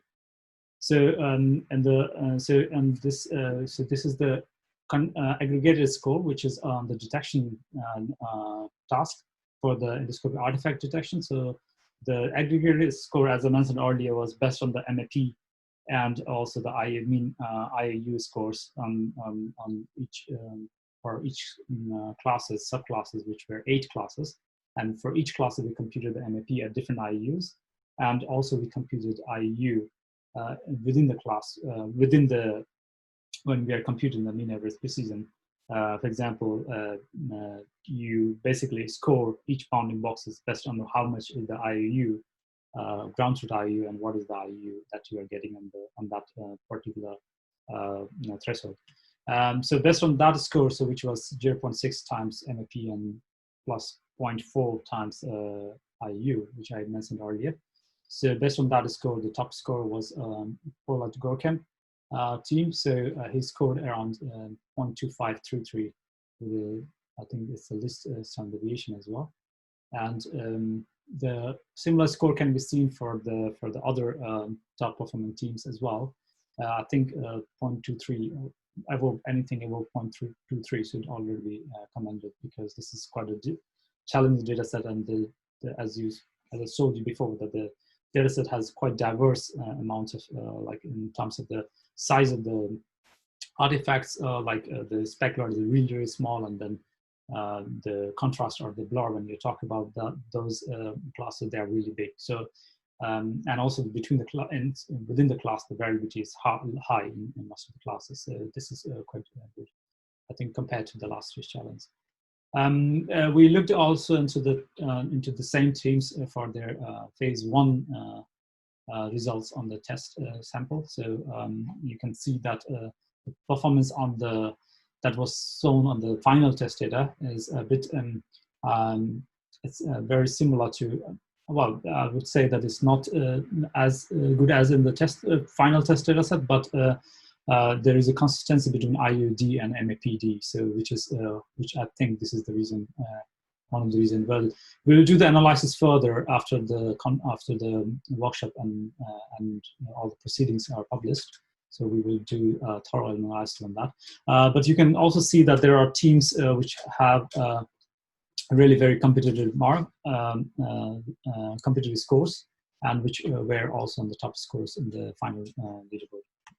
Now let's go to the out-of-sample generalization, just to again highlight what is out-of-sample. Is out-of-sample, what we want you to do is that the checkpoint that you use for your inference on the test samples, you use the same checkpoint on the out-of-sample test samples. So, so out-of-sample refers to the samples which are not provided to you in any of the other test or train data. So you are not you are not supposed to do any augmentation, any for the processing, but just apply your checkpoint on that. So we have explicitly mentioned that on our website as well, of the challenge. So here you can see that the winner, we decided upon looking into sub-scores also, which I will mention you later. So you can see here the highest performance, the list deviation. What we are looking at here is the, let me go with my mouse.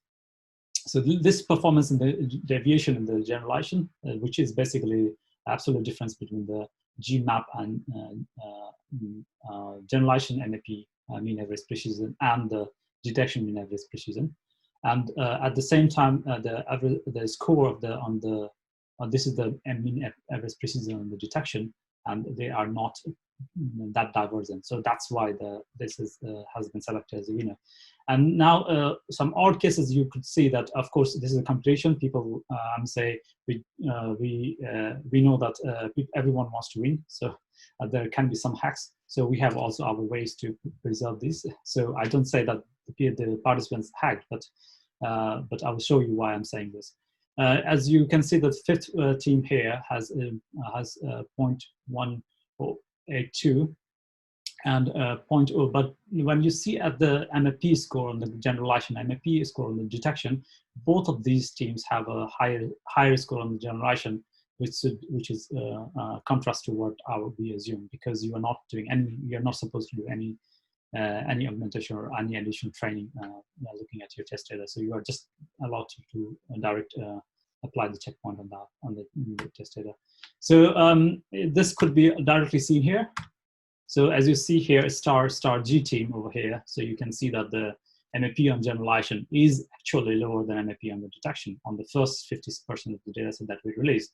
That already means that this is kind of like they did something on the test data. So I don't want to say anything wrong, but yeah, let's move on to next. So final leaderboard on the segmentation task, we have just made it sure that the segmentation score was analyzed on based on the average aggregated score on 4 different precision recall dice and F2 score. And you can see that the winner is LRDE, and his score is quite good. But at the same time, when you look at most of the other teams, they also performed quite very competitive, and they have performed quite well as well. So, so congratulations to the top teams, and let's look into the segmentation. So here, segmentation was actually in the artifact detection. Most of the teams performed really, really well, and in terms of the segmentation and artifact detection in phase 1, and also in the phase 2. I think there are more. You can consider 57, 50, which is a lot larger than the last year's competition, because to what I remember, it was around 56 something. But it's not the same data set. There are some addition images as well, but we can relate it somehow. So coming to EDD 2020 leaderboard endoscopy disease detection, we had only two challenges, which was detection and the segmentation. So for the detection, as so Adrian, who's the first and is the winner of this, he's the first on this leaderboard. So the detection score of 0.3360 with deviation of 0.852. So is declared as a winner. But if you see into other teams, also they performed quite well on the disease detection as well. So even because those samples are very less, even though they are not the overlapping classes, as I saw some comment from one of the attendees. So I think they do confuse. So if you have a confusion on the sample sizes are not that big because they are very close to each other. The Barrett's and the suspicious, we have graded it. It's very, even for humans, it's very hard, but probably we will release more data on next year. Next year. So let's go to Leaderboard for the segmentation endoscopy disease detection. So as this is already shorted, so it's in the descending order. So the winner here is Nathan QVN 94 team. So he has a very large gap between the winning team and the second performing teams. So you can see the deviation is quite low as well between the classes, and this is quite excellent result, I think. Nevertheless, I think the other 4 teams also, whoever performs over 60 is already good. I think some teams try to fit into the polyp and try to add more polyp data, and then you have more class imbalance problems. So you might fit in the polyp, but then you may not do very well on the other. But nevertheless, so that's the results that we have. And so we will be dissecting all of these methods. So we have the results, we have your results, we have your all the team's methods papers, and we will be dissecting into each of these methods and looking into all these results and analyzing the paper very soon. So now I would like to hand over to Sophia to basically go to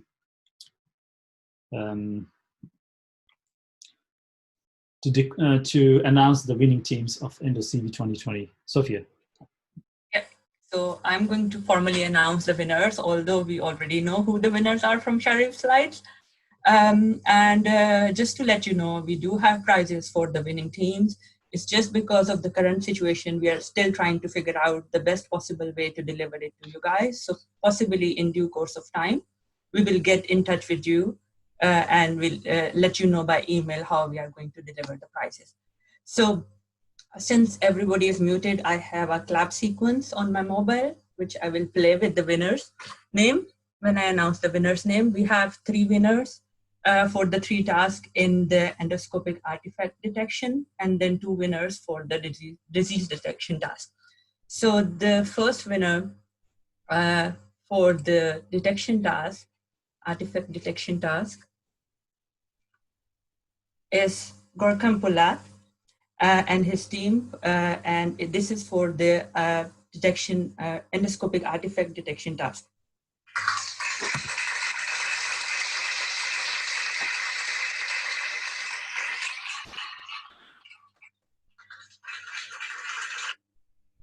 Next, we have the winner for the out of sample task, and it is Tin Fan and his team.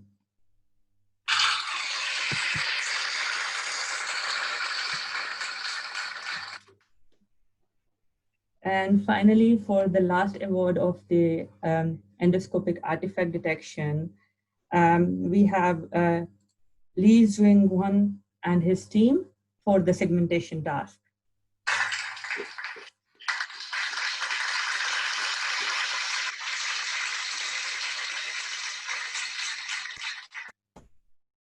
Okay, now moving on to the endoscopic disease detection task. So for the detection part, winner is, it's very obvious, Adrian Krimzer and his team.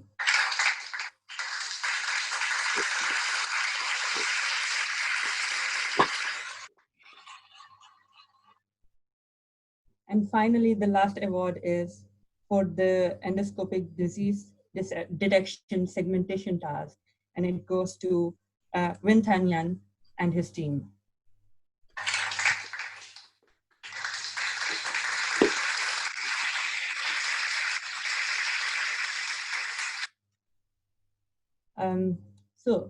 Like last year, we also had a travel grant award as well this year, but unfortunately we couldn't travel for this conference this year. So instead we replaced it with a full registration of ISBI conference for 2 participants. And for that, the award is for Adrian Grimzer and Gorkam Pulat. Congratulations.